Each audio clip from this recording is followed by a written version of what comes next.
Tonight's program is rated R.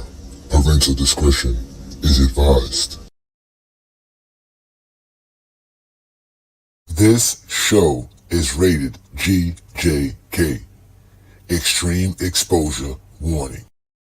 This show contains graphic images of Jordan's failures, constant critique of Jordan's game and legacy, graphic images of Zesty Jeffrey lies being exposed.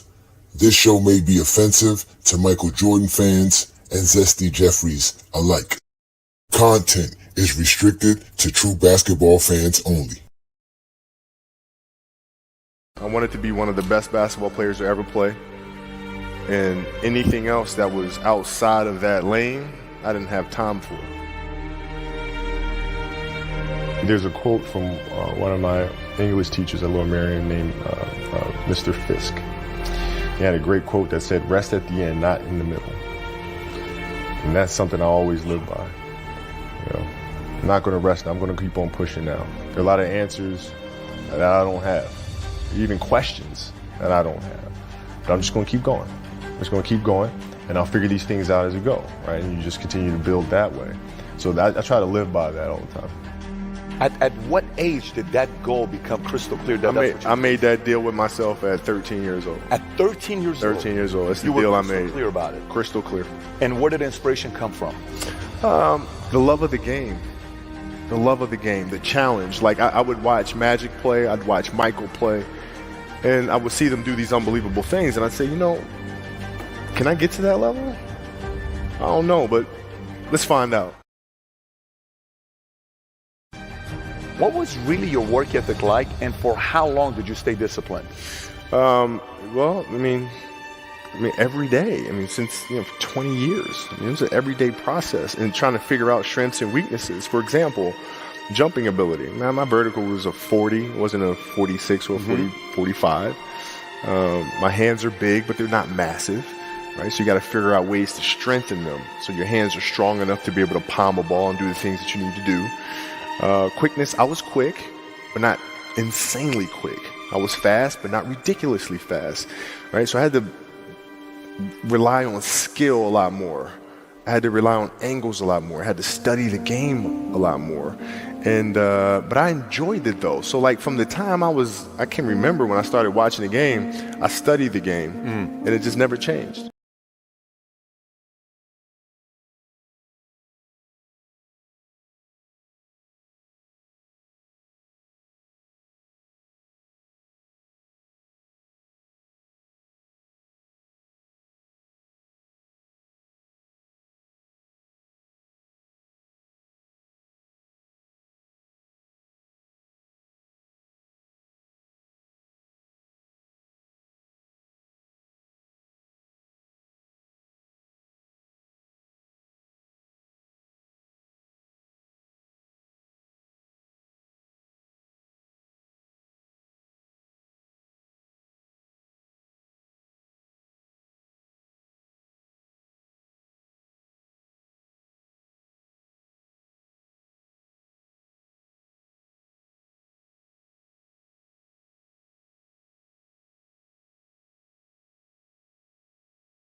Mic check. Mic check. 1 2 1 2. Can you guys hear me? Mic check. 1 2 1 2.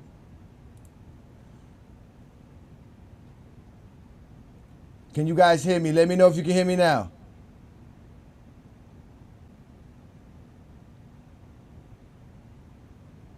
Peace and blessing, y'all. Welcome to another Friday Night Exposure with the Exposer. I had some technical difficulties, but we're going to get the show going. Again, I apologize, but tonight's show is about Kobe Bryant fans, whether or not they are afraid of Michael Jordan fans. Thank you for joining me on another great Friday night. We're going to have another great show. Shout out to all the GOAT James Kingdom members. All right, give me a second here. I'm about to put my myself back up. Give me a second.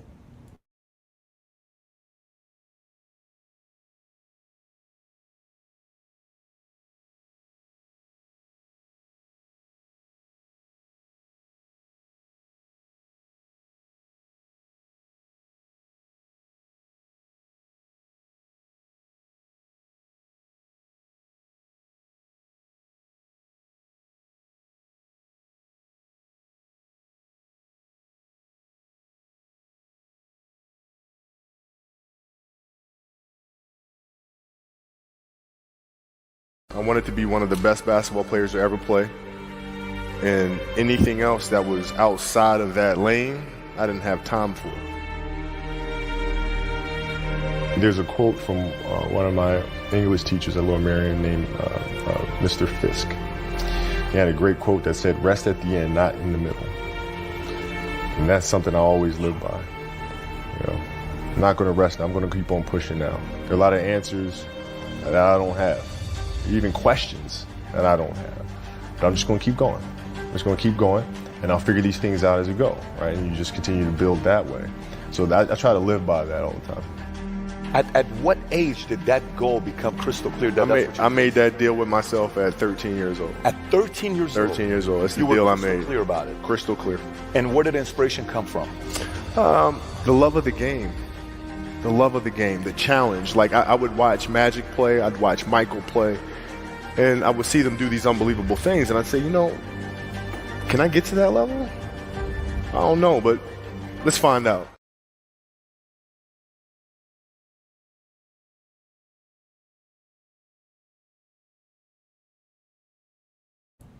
Were y'all able to hear that? Did y'all hear that actual speak? Did y'all hear everything? Is that working? Did y'all get a chance to hear Kobe Bryant speak? Give me 2 thumbs up if y'all know everything is still working. Let me know if I got everybody here, because we need to have everything working here. Thank you for joining me. It is a Friday Night Exposure with the Exposer. We are talking about Kobe Bryant fans and whether or not they are afraid of Michael Jordan and why they don't have Kobe Bryant ahead of Michael Jordan. So let's go ahead and continue and listen to Kobe Bryant break it down. What was really your work ethic like, and for how long did you stay disciplined? Well, I mean, every day. I mean, since, for 20 years. I mean, it was an everyday process and trying to figure out strengths and weaknesses. For example, jumping ability. Now, my vertical was a 40. It wasn't a 46 or a 45. My hands are big, but they're not massive. Right? So you got to figure out ways to strengthen them so your hands are strong enough to be able to palm a ball and do the things that you need to do. Quickness, I was quick, but not insanely quick. I was fast, but not ridiculously fast, right? So I had to rely on skill a lot more.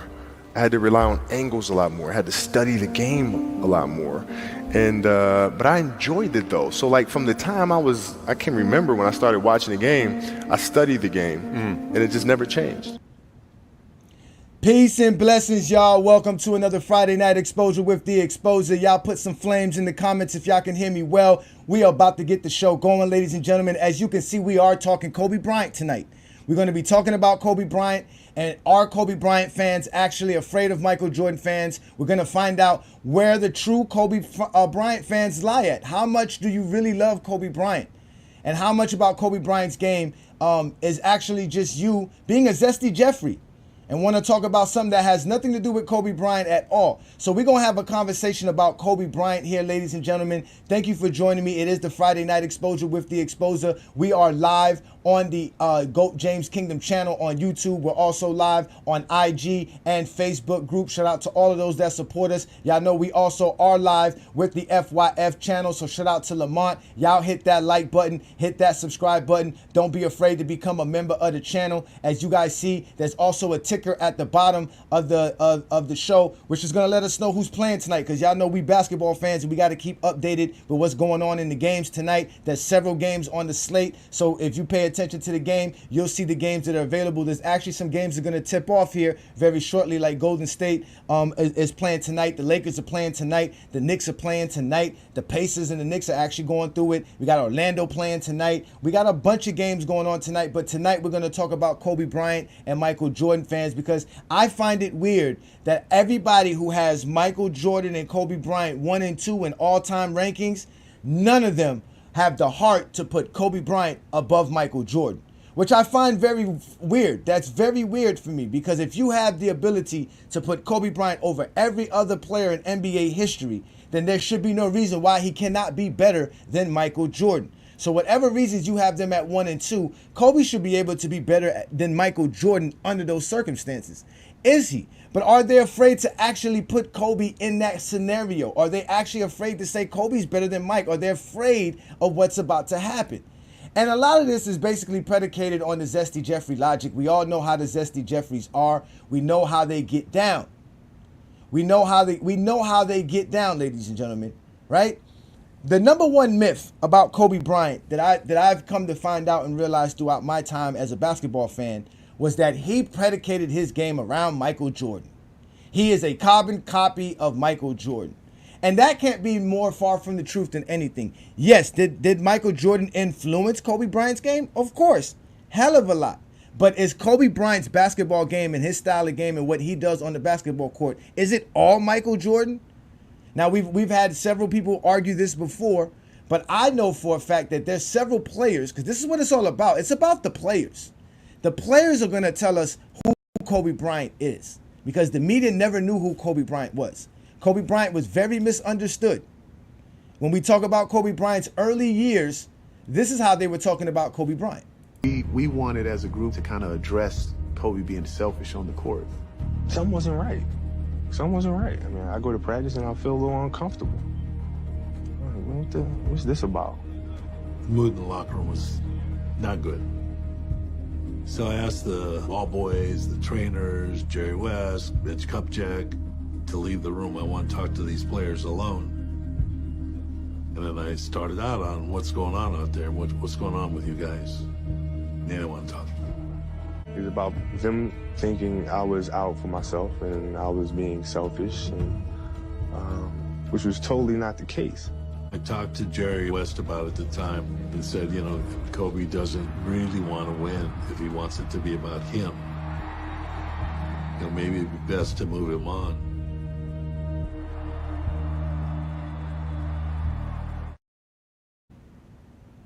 All right, so y'all hear the way they were talking about Kobe Bryant.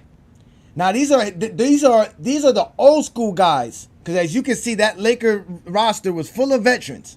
So these are the old school guys who are basically not in line with what Kobe Bryant is trying to do or what Kobe Bryant's trying to accomplish for his NBA career, right? So that's the type of stories we were hearing about Kobe Bryant. He was selfish. He didn't know how to play the game. All of these things. Now that was very misleading, very misunderstood. Kobe is what we're talking about here, because I remember that era and I used to hate on Kobe because of these rumors and these reports that were coming out about Kobe Bryant's character and how he was. But he was completely misunderstood, because all Kobe ever cared about was playing the game of basketball. That's all Kobe ever cared about. Anything Kobe Bryant went through, anything that was either life-changing, whether it was good or bad, Kobe took it to the court. That's how he exerted his energy, whether it was to celebrate, whether it was to blow off some steam, whatever it was basketball. Basketball was his thing. And he learned the game from many of people, not just Michael Jordan, which we heard him say that he learned from Magic, he learned from Jerry West. We've heard him say a lot of these things. But let's let some players tell us how Kobe Bryant was influenced by them and how Kobe went to them to help him with his game. For that notion right there, what made you do that? Knowing that you can turn around this kid, and you saw Kobe was going to be something different early, but what made you do that, knowing that this can possibly turn around and I can be the victim of what I'm telling him? Kobe was way different. He was a different kid. I was in 10 years more and plus in the NBA at the time, and that's when we were in the 2000s. Yeah. It was like my 10th or my 11th year in the league, and Kobe didn't have a fear of nothing to ask nobody to get better. So he came by me and he was like, big bro, man, you be doing this and that and that. I really want to learn this, man. I really want to learn it because of you. And when he said that, that took something out of me and took something in my heart that a kid with his ability and knowing where he was going wants to really learn, and he doesn't have an ego. And I don't mind that. I don't care about him knowing how to do it and stop it, because if he knows it, it makes me better too, because I got to learn how to stop him now. Because I gave him the game, so I got to learn how to be somewhere else to him to show him something else. All right, so that's Gary Payton telling us how Kobe went to him and asked him about several things in the game. Kobe was known for doing these type of things because, again, Kobe came in at a good time in the NBA. So you got footage of him there in an all-star game with Gary Payton, asking Gary Payton things, trying to figure out ways to become a better basketball player. That's all Kobe ever wanted to be. He wanted to be the greatest basketball player to ever play the game. That's without a doubt. That's what Kobe wanted to do.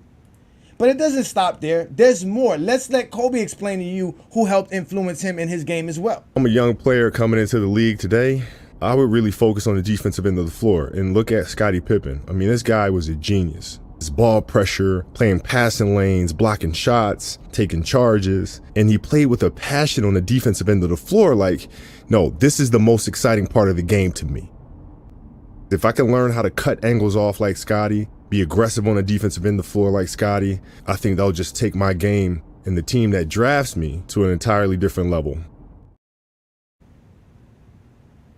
So now you hear Kobe telling you that if you a young player coming into the league and you want to get drafted and you want to impress people, you need to be on the defensive end. And he used Pippen as an influencer, someone that basically he looked up to, someone that he watched game film. And if anybody ever watched the detail show of Kobe Bryant, and especially on Scottie Pippen, he breaks down why Scottie Pippen is an elite defender. He broke it down. So these are all different players that Kobe Bryant was basically taking his game from and learning the game of basketball so that he can be the greatest player to ever play the game of basketball. That was Kobe Bryant's mission, to be better than Michael Jordan. He wasn't afraid of Michael Jordan. We all know this. But Kobe was not only willing to learn from the guys who were there before him, he was willing to learn from players that weren't even in the NBA at the time while he was dominating the league. Because we get this story from this NBA player, or former NBA player, now head coach. When I got to play USA basketball for a couple summers very early on in my career, Kobe asked to shoot with me after practice one day. Like, he asked me to shoot with him. I'm like, yeah, for sure, man. Right. Let's do it. And he's encouraging me. He's talking to me. We're going through some shooting drills, just me and him. It was, like you said, it was surreal. And then I realized, like 10, 15 minutes into it, I'm like, this guy's actually like watching how I shoot the ball. And then he's asking me questions. He's actually trying to learn something from me. Like, Kobe never passed down an opportunity to get better. That I still remember that so vividly. Like, halfway into it, just being like, oh, wait a minute. I thought I was watching him, but it's actually the other way around. Watching you, right?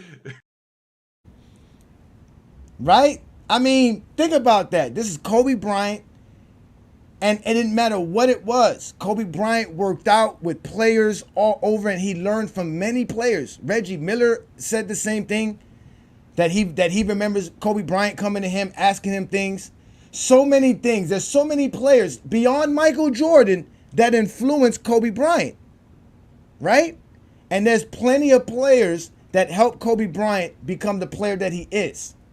Because Kobe Bryant had a work ethic that was beyond anybody's imagination. Still to this day, it is still an astonishing accomplishment when you think about what Kobe Bryant did. When that man asked Kobe Bryant, what about your work ethic? When did you make that decision? Since Kobe Bryant was 13 years old and until he retired from the game of basketball, which is over 20 years, he had a work regimen that was precise, concise. He knew exactly what he wanted to do since he was 13 years old. He knew exactly what he was going to do. And he laid out a whole plan. And he didn't lay out a plan for no 5 years. He laid out a whole plan for life. For 25 years, Kobe Bryant had a whole regiment and a whole thesaurus of workouts and game plans and diet plans and all these kind of crazy stuff to be the greatest player to ever play the game. He had it so good that he used to call it the blackout workout. That's what Kobe Bryant called his workouts, the blackout workouts.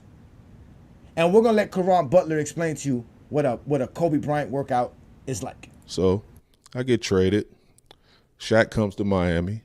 I go to Los Angeles. I'm with Kobe first day, press conference. He signs like $136 million. Never seen no shit like that before. So I'm like, wow, this is crazy. And the second he signed it, he's like, you ready to fucking black out? And I was like, what is a blackout? He's like, we about to fucking black out. Be here at 7 a.m. tomorrow. And I was like, damn, blackout, 7 a.m. tomorrow. And the next day, we started working out, and I realized what a blackout workout was. It was like you getting your reps in, you getting 50 shots from each spot, 100 makes off the move, you getting all this shit, then you get so tired, you see spots, you blacking out. And that was a blackout. And then guess what? You know, I got to tell you the rest. So after that first workout, and you do ones at the end, you go get you something to eat, you take about 3-4 hours to yourself, and you come back and you black out again. Oh my. So you heard that. You heard what the man said. So this is Kobe in his prime. This is 2006 Kobe, 2005 Kobe. In his prime, ready to go, telling everybody, let's get it going instantly. And he did like 3-4 of those workouts a day. Caron Butler doesn't, and Kobe Bryant used to work out at 2-3 o'clock in the morning. While Michael Jordan was out here playing cards and gambling and smoking cigars and drinking and catching hangovers at 2 o'clock in the morning every other night, Kobe Bryant every night at 2-3 o'clock in the morning was in some gym working out. God. And we did this literally from free agency was always, the first week of July. We did that shit all the way to training camp. And I was just like, dude, it's different. But all this shit, like the sacrifices and when your motivation runs low, your discipline take over, all that shit that he was teaching us and instilling in us in the fabric of who we were as competitors, I saw it in real time in the best player on the planet. I was like, this dude is different. And, you know, every city we went in, 2 in the morning, 3 in the morning, he had high schools rented out to go shoot. Like fresh from the airport, take him to a place where he can get his shots up till 4 in the morning. Then he comes in the hotel, and he never missed a film session. And it was just, I saw it at a different level, and I was just like, bro, he's different. He is different. Remember those words, ladies and gentlemen. He is different. He is different. Kobe is not Michael Jordan. Kobe Bryant is not Michael Jordan. He's not a carbon copy of Michael Jordan. He is a man in his own ilk and stature, straight up and down. He changed how NBA players approach the game of basketball as professional NBA players, not just being a hooper, because we all know Kobe's a baller. He's just a straight, true baller. Kobe was a true baller, true hooper to the effect, but he was also a professional athlete, a professional NBA player, and he changed the way an NBA player approaches the way you play the game of basketball. He was different. There was none like him before. And there's still none after him, to be honest with you. But Kobe influenced so many players. Because the ones who actually got a chance to grow up with Kobe and was drafted with Kobe or after Kobe, saw things that they never saw before or heard before within an NBA player. And we'll continue with these NBA players talking about Kobe. I used to watch Kobe before the game, right? And how we went to shoot around and pregame, getting our shots up, they do the little hand and no. This man in real time, full contact, and you better hit him how he gets hit in the game. Before the game. So if he's doing, 1-2 at the elbow pump fake, you better jump and you better land on me. And I'm like, yo, he's getting hit harder in this than we are in a game. And if you don't hit him, that's not realistic. That's not what they're gonna do. Rajah Bell is not gonna play me like that. And I'm sitting here, and I'm sitting here like, you can't fuck with nobody that got they mind trained like that. That's scary. And that's what he's practicing. And 2 hours before the game, he's playing us. And he's over here talking about Rajah Bell won't play him like that. All right, you heard John Wall. The man said nobody's thinking like this. He was like, nobody's thinking like that. Nobody's that ahead of the game. Kobe was a serious hooper. He took his game and his craft seriously. And we never knew it because Kobe didn't care to actually flaunt this. He just went about his business. So while the media is slandering Kobe Bryant, the older players are slandering Kobe Bryant, right? Now we're talking about in the 2000s now. We're not talking about the guys who are praising Kobe now. We're talking about in the 2000s. While they were discrediting Kobe, Kobe was just out there learning to play the game the best way he can to give his team the best chance to win. And he's influencing all these players. They're watching Kobe and saying, damn, this dude is working out like I work out, but this dude's working out for real. He's not playing. We all know the infamous story of the 2008 Olympic team when they all came back from a nightclub and Kobe was actually on his way to the gym or coming from the gym or something like that. And they were like, yo, what's going on? And he was about to eat some breakfast and go back at it again. He had a work ethic. That's where the whole Kobe Mamba mentality comes from. That he just had this focus. He just had this one thing. I'm just going to do this and that's it. Kobe decided to do something and he was like, yo, this is what I'm going to be and what I'm going to do. And he laid it out. And he said that if I work out 3 times a day for 5 years, how much better am I going to be than you? If I do it for 10 years, how much better than I'm going to be than you? If I do it for 20 years, how much better am I going to be than you? How much further am I going to separate myself from you, including Michael Jordan? So why can't Kobe be better than Michael Jordan? I don't know why. Because Kobe is Kobe Bryant. He is who he is. He's not Michael's predecessor or whatever the hell y'all want to put him as. But let's go ahead and let's continue. I'm going to give you somebody who's going to finally end it and let y'all know for real the influence and the impact Kobe had on the game of basketball. Who do I see? I see Kobe Bryant already working out. So once I set my foot across that line, I started working out. And so I worked out for a good hour and a half. And when I came off, after I was done, I sat down. And of course, I still heard the ball bouncing. I look down, I'm like, this guy's still working out? So he was working out. Like, it looks like he was in a dead sweat when I got here. And he's still going. And it's not like his moves are nonchalant, lazy. He's doing like game moves, you know? I sit there and I unlace my shoes. I'm like, I want to see how long this goes. So let's get out there and watch.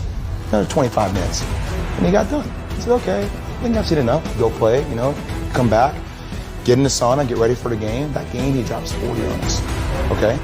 And after the game is over, I'm like, I have to ask this guy. Like, I have to understand, like, why he works like that. Right. So after the game is over, I'm like, hey, Kobe, like, why were you in the gym for so long?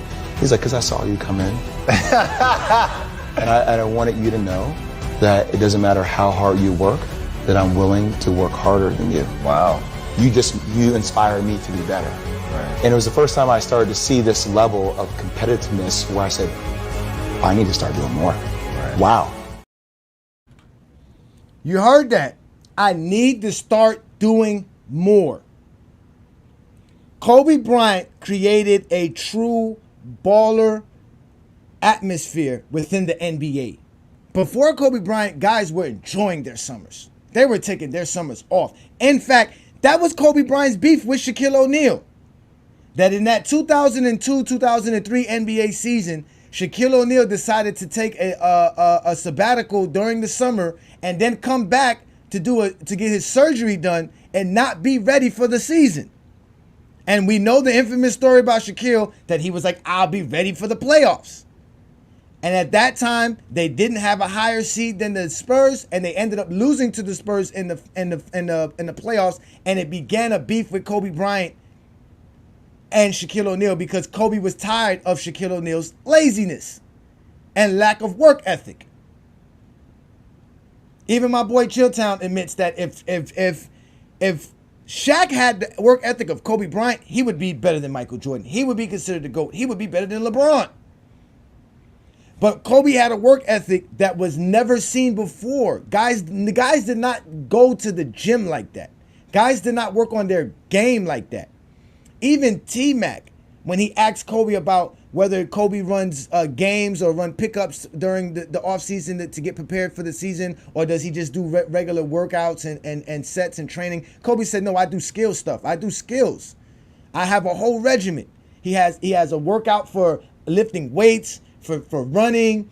He has cardio, lifting, everything was shots. And then another thing about that was there's players who have, like, I'm going to take up 500 shots from each spot, right? Just I'm going to take 500 here, 500 there, whatever. They were saying Kobe's workouts are different. Kobe's were makes.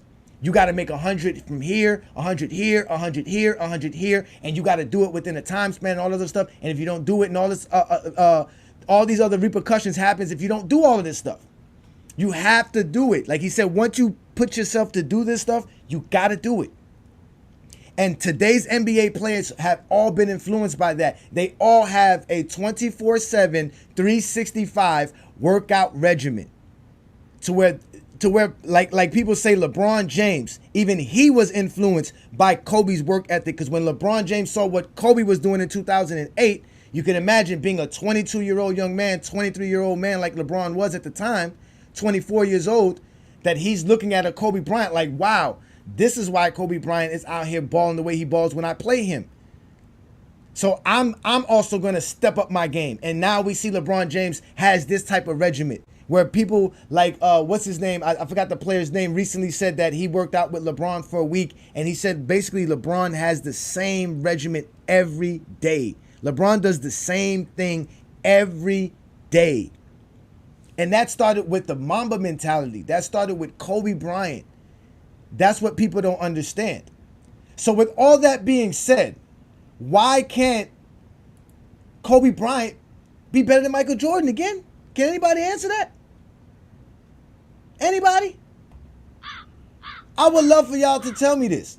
Because at the end of the day, Kobe Bryant was not afraid of Michael Jordan. We all know this. I tell you, like when I was in high school, and I used to work out with the 76ers. I used to ask him, what's it like to guard Mike? He go, Mike? You mean Black Jesus? I'm like, what the fuck? Black who? Oh, we call him Black Jesus. Or you can call him Black Cat. I'm like, I'm gonna call him fucking Mike. That's his fucking name. So the level of fear that he inspired in others was insane. Wow. And I would tell him, I said, when I face him, we're going to go at it. He says, oh, you don't want to do that. I'm like, what? Man, you don't know me, man. And so when we matched up, I think he understood that. And, when I was 18, my first year, he got the best of me a bunch of times. I was right there the next play. You're not intimidating me. Yeah. I'm not going anywhere. And I think he saw that level of respect because I think he was the same way at 18 years old. And that common bond is what I think, where our connection was built. Indeed. Kobe Bryant had a very close relationship with Michael Jordan. Michael Jordan was smart enough to make sure he did. Because there's always this famous saying that you keep your friends close, but your enemies closer. And Michael Jordan saw the writing on the wall when he played against Kobe Bryant as well. He said, this kid is different. This kid inspires me as well, which is why I can be cool with this kid. I can actually have a good connection with this young man. This young man believes in himself, just like I believed in myself. So again, I ask, why isn't Kobe Bryant better than Michael Jordan? If you got Michael Jordan 1 and Kobe Bryant 2, that means you're not going off of stats, accolades, and achievements. You're going off of being a basketball player. You're going off of what you are as a player in the game. Kobe Bryant's a better basketball player than Michael Jordan. He can do more on the basketball court than Michael Jordan. He can dunk between the legs, Michael Jordan can't. But I'll put the link up for y'all because I want to hear y'all tell me why Kobe Bryant cannot be better than Michael Jordan. If you have him so high up, if he is the number 2 player in NBA history under your eyes and what you see as basketball, then why can't he be better than Michael Jordan? What makes Michael Jordan better than him? Are you going to use stats and accolades to make Michael Jordan better than Kobe Bryant? What is it that Michael Jordan can do that Kobe Bryant cannot do? Because like most of y'all said, he took what Michael Jordan did and took it to another level. Now, don't ask me why I got Kobe Bryant where I got him, because I told you I go by stats, accolades, and achievements. And by stats, accolades, and achievements, Michael Jordan's the greater player, the better basketball player. But that's not what Kobe Bryant fans go by. That's not what they go by. They go by what they see, the Mamba mentality, all of this stuff. Y'all heard all of these things. So why can't he be better than Michael Jordan? I got quick takes here. Thank you for joining me on a Friday night. Let's see if you know the answer to this. Why can't Kobe Bryant be better than Michael Jordan? Hey, sir, is it possible I could, because I'm actually on the Kobe side, could I put something on the table quick and dip out? What you mean put something on the table? What you got? No, because I'm on the Kobe side. So I'm not on why can't. I'm more on why he can. Why he can? All right, go ahead. Explain to me. First of all, do you have him ahead of Michael Jordan? Yes. It's skills-wise.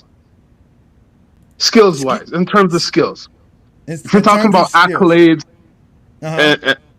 if you're talking about accolades, and I mean, the name, of course, we know Jordan is definitely the GOAT for what he did for basketball. But in terms of skills, I mean, it's just like the Mercedes-Benz. If I take a Mercedes from the 90s and I bring it to 2024, I mean, think about that, 24, perfect number. If I bring that now to 2024 and compare the 1990 Benz, the 2024 takes from the 1990 Benz and adds to it, right? So it's only right that the 2024 Benz is going to come with all the new gadgets, right?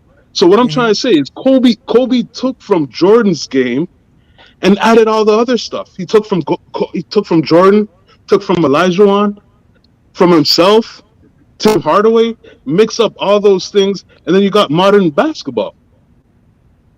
So he's the modern day Jordan, which is if Jordan was a 2024 Jordan.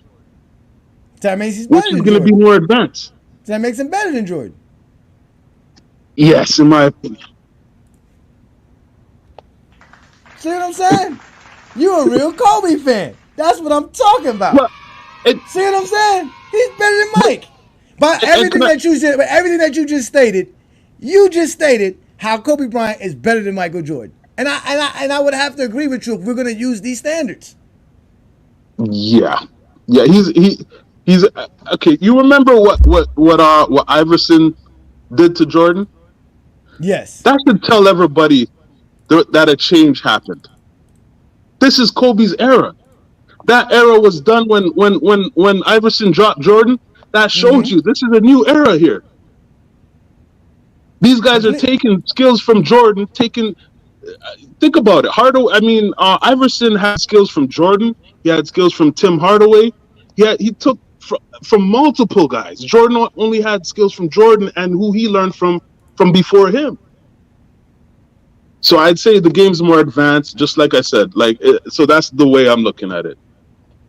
I'd say, Yeah, but if Jordan, if you Kobe's switched better. around and you said Jordan in 2024, who knows what Jordan would look like now? But it's not. We don't know Nah, we're that. not doing. But we can't do that. We You can't can't do that. do We that. only could go by what we know from Michael Jordan. We got to go. Exactly. As great as Michael Jordan was, we don't need to keep giving Michael Jordan extra shit that he just never did or can do. Like that's what I'm Exactly. saying. If that's the case, then why can't we do it for Kobe? Like that's what I don't understand. I don't understand how Michael can get all these extra praises for shit that he can't do, but a guy like Kobe Bryant, who like y'all explained so eloquently, is obviously better than Michael Jordan. But in reality, Kobe Bryant fans are actually afraid of Michael Jordan fans. But not you, Quick Takes. Shout out to you because you stepped up here and you let these zesty Jeffries know that as great as Michael Jordan is, Kobe is the 2024 Benz. Michael is the 1993 Bug-Eye Benz. That shit Yeah, don't work no more. They got ashtrays that you flip down or some shit like that. Like they got push buttons. We got touchscreen shit over here. You feel no me? doubt. But That's hey, what Kobe's remember when doing. we seen that bubble-eyed Benz and Belly, man? That was the greatest thing we ever seen back then. It was. It was definitely, of course. Michael Jordan was phenomenal back then. That's why Yeah. That's why Kobe Bryant had no quarrels to actually learn from Mike. And in fact, there's Mhm. a story from Sam Mitchell, who said that there were players back then that used to make fun of Kobe, saying that he wants to be Michael Jordan so bad, that he wants to walk and talk and act like Mike so bad. And Sam Mitchell had to look at them and say, well, damn, why wouldn't you want to be like Mike? What's wrong with trying to be like Mike? Like, if all y'all think Mike's the greatest, this guy's in the gym working out every day to try to be better than Mike, and you're sitting here criticizing him. Can you even stop him? Can you know what I'm saying? And obviously we know Kobe put up 80 on Sam Mitchell when Sam Mitchell was the coach of Toronto. So we know, again, Sam Mitchell saw it for himself. All the people who were in the NBA, all the players that saw it for firsthand, they knew it because, again, they were professional athletes. They worked hard to get to the NBA. So No now doubt. they're here. They see another player that is doing something even more extra. Like Caron Butler was saying how Pat Riley used to push him and push him and push him. And he said that, man, there's no way you could work this hard and always be consistent like that.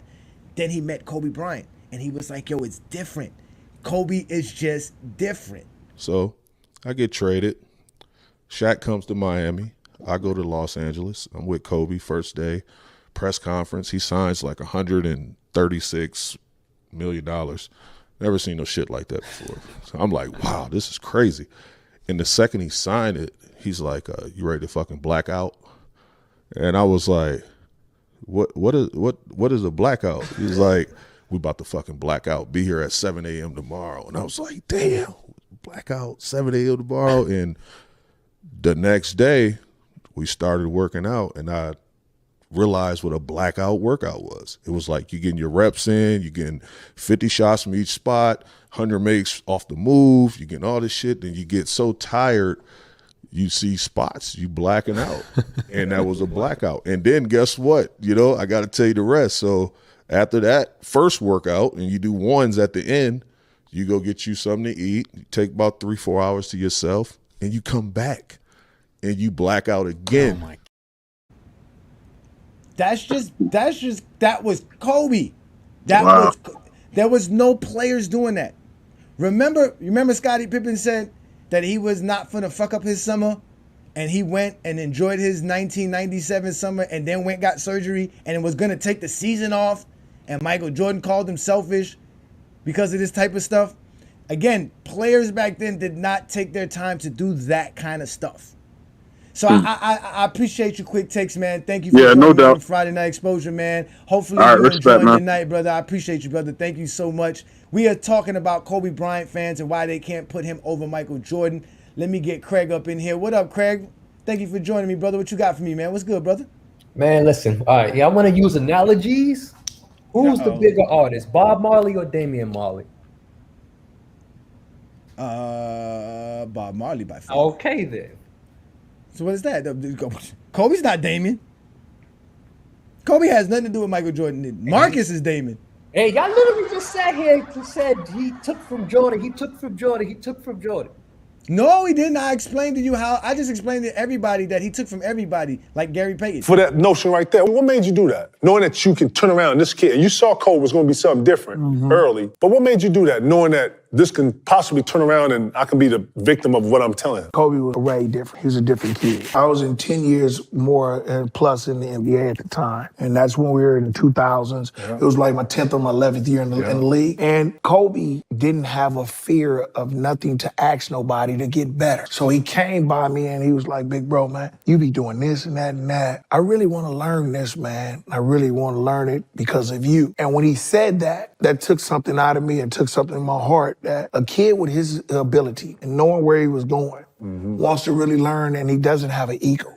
And I don't mind that. I don't care about him knowing how to do it and stop it, because if he knows it, it makes me better too, because I got to learn how to stop him now. Because I gave him the game, so I got to learn how to be somewhere else to him to show him something else. Yeah, Craig, he learned from everybody. He learned from Mike, he learned from Gary, he learned from so many players. So how many, out of all the players he learned from, how many of them he used to call in the middle of the night just to talk basketball with? We know he did that. He did that with a couple of guys, but Michael, him and Michael were very, very close. I agree with you. I believe him and Mike. And to be honest with you, I believe Michael Jordan showed up at some of those high schools at 2, 3 o'clock in the morning to play Kobe Bryant one-on-one. I am gonna go to my grave without no evidence of this, but I can guarantee you there were probably hundreds of nights where Kobe Bryant was renting out a high school at 2, 3 o'clock in the morning, and Michael Jordan popped up on him and said, "Let's ball." They probably they probably did that. They, and Mike gambling ass, they probably betted on some games. Yeah, but that's but I know why you wouldn't put Kobe over Michael Jordan, because you have a different set of standards. You don't have Kobe Bryant second. So if you have Michael Jordan first and you got the gall to put Kobe Bryant second above all the other players that play in NBA history, why can't he be better than Michael Jordan? I mean, you could say skill. He was more skillful, because I do agree basketball evolved and he took what Jordan and then he did what he did. But just because you're more skill wise, as far it's like what you do with that skills. Like Mike did what he did, what he had, and Kobe did what he did, what you had. It's just who you prefer on what they skills turn out to, what it resulted, which one who you prefer. Yeah, you can have all the skill in the world, but you could be a loser with skills. But see, that's the thing, Craig, right? But that's the thing. Kobe Bryant fans don't go off of the production. They go off of the fact that Kobe got the skills, he's the Mamba mentality, that he was a true baller. Because again, if we go off of the stats and the accolades, that sounds like Bryant, the eye test. That sounds like Kobe. But that's what Kobe fans go off of. So and mind you, most of these. I always heard the eye test was a bad thing. No, well, not for Kobe fans. That's what I'm saying. Anybody who has Kobe and Mike 1 and 2 is predicated mostly on the eye test. So if you have this guard, like I said, if you could put Kobe Bryant over Kareem, Magic, Shaq, Duncan, LeBron, Wilt, Russell, all these players, if you could put Kobe in front of all these players and say Kobe Bryant's a better basketball player, he's a greater basketball player, there's no reason why you can't add Mike to that list. I mean, was Bruce unless you are afraid of Michael Jordan friends. Better than Hitman? Now, that's a good question though. That's a good question, because remember, Hitman was his teacher, right? But there's a lot of stuff that Bruce Lee invented himself and also learned from other styles of karate or martial 1 arts. through 6. There was only one Bruce Lee movie. You gotta have the rights to put a Bruce Lee movie together. They were just running with the Ip Man movies. But again, this notion that Michael Jordan that's what's holding Kobe Bryant back, as opposed to because he's Michael Jordan's stepchild or Michael Jordan's thing.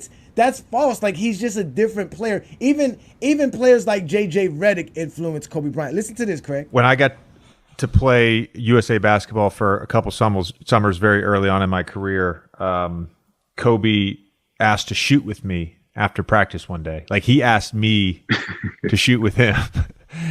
I'm like, yeah, for sure, man. Right. Let's do it. And he's encouraging me.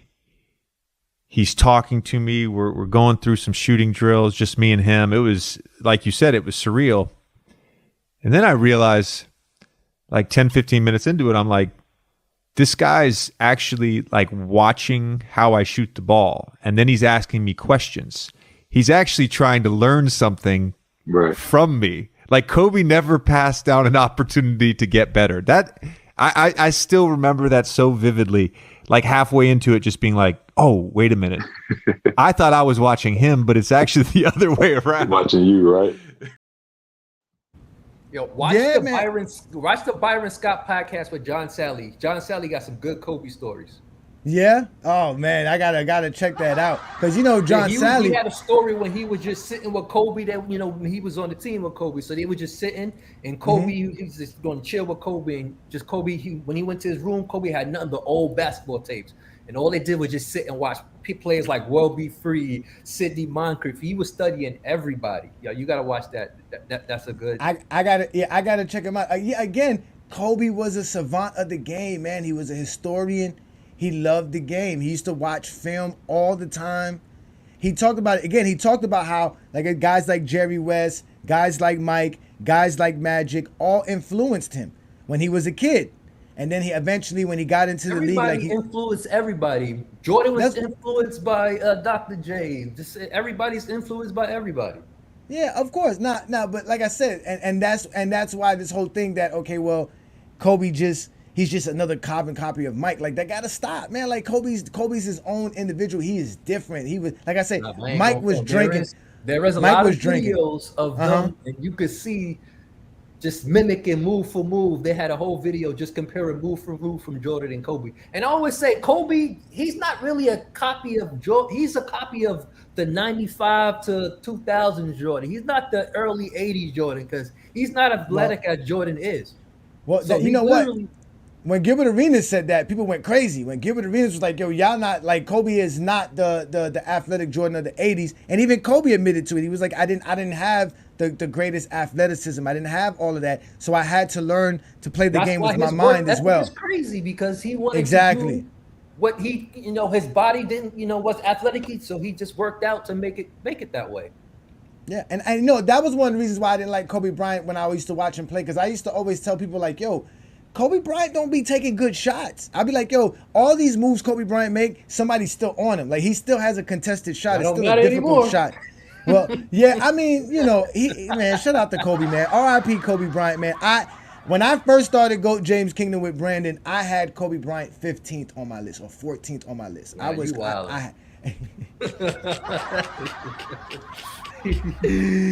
But again, I went off of the narrative. It was a lot of misunderstanding about Kobe Bryant, such as, stuff like this was in the media when they were talking about Kobe. We wanted as a group to kind of address Kobe being selfish on the court. Something wasn't right. I mean, I go to practice and I feel a little uncomfortable. What's this about? The mood in the locker room was not good. So I asked the ball boys, the trainers, Jerry West, Mitch Kupchak, to leave the room. I want to talk to these players alone. And then I started out on what's going on out there, what's going on with you guys. And they didn't want to talk. It was about them thinking I was out for myself and I was being selfish, and which was totally not the case. I talked to Jerry West about it at the time and said, Kobe doesn't really want to win if he wants it to be about him. Maybe it'd be best to move him on.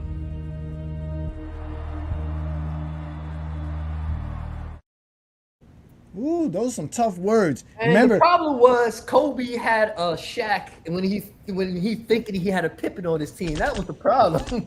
He didn't realize he had Pippen, he had a Shaq. Well, the problem was Shaq didn't have the work ethic Kobe had.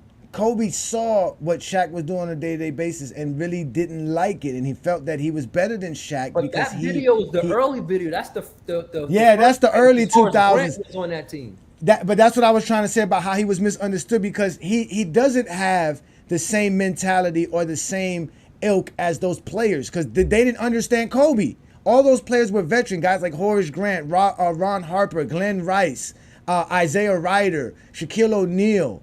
Like they had a squad, Brian Shaw's on that team. Like they had a team full of veterans that didn't understand Kobe because Kobe was different. While they were enjoying their summers with their family, Kobe was working out. Kobe was in the gym 24/7. Nobody was Because doing those that back players then. felt like they was entitled already. They was already earned. Kobe They've had to earn it. exactly. So Kobe changed everything. He changed the way that NBA players approached the game, and even Mike saw that, and that's why Mike didn't mind talking to Kobe. So if Kobe hits you up, Mike's gonna answer the phone. So Kobe and him got very close. You know what I'm saying?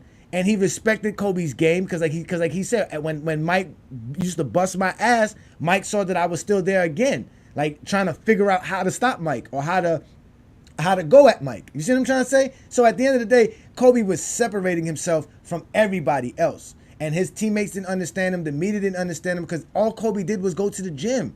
He's kind of like Kevin Durant, but not being an asshole. But I got some folks in the back. Kobe's not really an asshole. Kobe just don't like his teammates that don't work out. Like if you don't have his work ethic, he can't fuck with you. Jordan was different. If you wasn't as good as Jordan, Jordan didn't like you. But you could work harder than Michael Jordan. Jordan didn't care about that. Jordan wanted you to be as good as him, which was bullshit. The only person who was better than Jordan was Pippen, and that's why Jordan and Pippen got along. I'm out of here. Let me let you get up out of here, Craig, man. Appreciate you, bro. I see you You ain't Sunday, gonna be man. here on Sunday, right? You said you going. No, I'm gonna pop up Sunday because I got to go to the Dwayne Wade thing, but I can pop up because we do it at noon. We got to do the Lord's work. I got to be there for the Lord's work, man. Well, he deserved it. He deserved his statue in Miami. So yeah, I'm gonna be there. I'm gonna do film. I'm gonna do a whole special. I'm gonna do a whole special on it, man. I appreciate it, man. Thank you, man. Appreciate you, Craig. Yeah, man. Let's bring up. Listen. I'm gonna warn you, Twin Man. This is a Kobe show. This is a Kobe show. What up, Twin Man? Thank you for joining me on another Friday Night Exposure with the Exposure. Fuck Kobe. I'm playing. Nah, but we already know why Kobe was never considered better than Mike, because the narrative was he was the carbon copy. Like it's always been media driven to try to again, protect the mantle as it is. Like you can't have nobody better than Jordan, because you got to think about it. Before Kobe, they tried to have a whole bunch of other players be the next Jordan. So you can't have somebody be better than Jordan if they're the next Jordan. You see what I'm saying? That name's always going to reign supreme if they're the next Jordan. No, it can't be that. So like you said, like Kobe was different, but let's be real here. Kobe also made it easy for people to sit here and say Jordan was better than him by Jordan had the privilege of not being in a social media era, and where everybody's gonna be in your business all the time. So when that shit happened in Colorado, let's be real here. It was all over the world in like 2 hours, and he was already guilty. It was fucked up too. See what I'm saying? Now, yeah, but we all know those type of charges are hard to shake in general. Right. Exactly. I make no qualms. I am not a Kobe guy. But when that came out, I immediately said, nah, this just doesn't sound right. I think we should wait till we get more, information in. Then when you get more information in, you find out it's bullcrap. But like you said, it doesn't matter at that point. Once the slop is on you, the smell never comes off. So that's why another reason why they'll never put Kobe over Jordan. Even though Jordan had all his off the court stuff, it's all hearsay. You see what I'm saying? It's all hearsay. Yeah, you have some people. Yeah, we went out partying, this, that, and the third. Okay, they tell it as a fun Jordan story. You see what I'm saying? Of when they hung out with Jordan, or when they went golfing with Jordan, or even when they went to the casino with Jordan. It's always, oh yeah, we were just having a good time playing, having fun. They wasn't sitting here talking about when they was out to 3, 4, 5 in the morning, like you said, drinking, smoking cigars, and then at the roulette table. They're not telling that story. Yeah, but that's the thing. That's why nobody knew Kobe, because while all other players were doing that, Kobe was at the gym. I feel what you're saying. You see what I'm saying? So while Michael Jordan, all these other players, right? And another thing too, Kobe really, it wasn't even just the charge. It was that Kobe actually broke one of the players' fraternity rules, right? the fact that he said something about Shaq during his whole spiel, right? When he Like said something about the organization, well, player inside of the organization. exactly. So, but the thing was though is that Kobe didn't have friends within the old oligarch of the league. He began to build up friends with the guys that were growing up with him.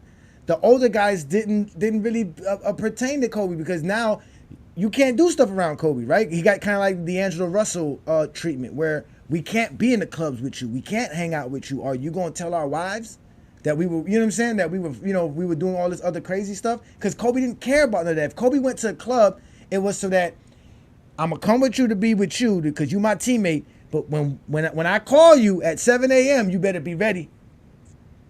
You better be ready.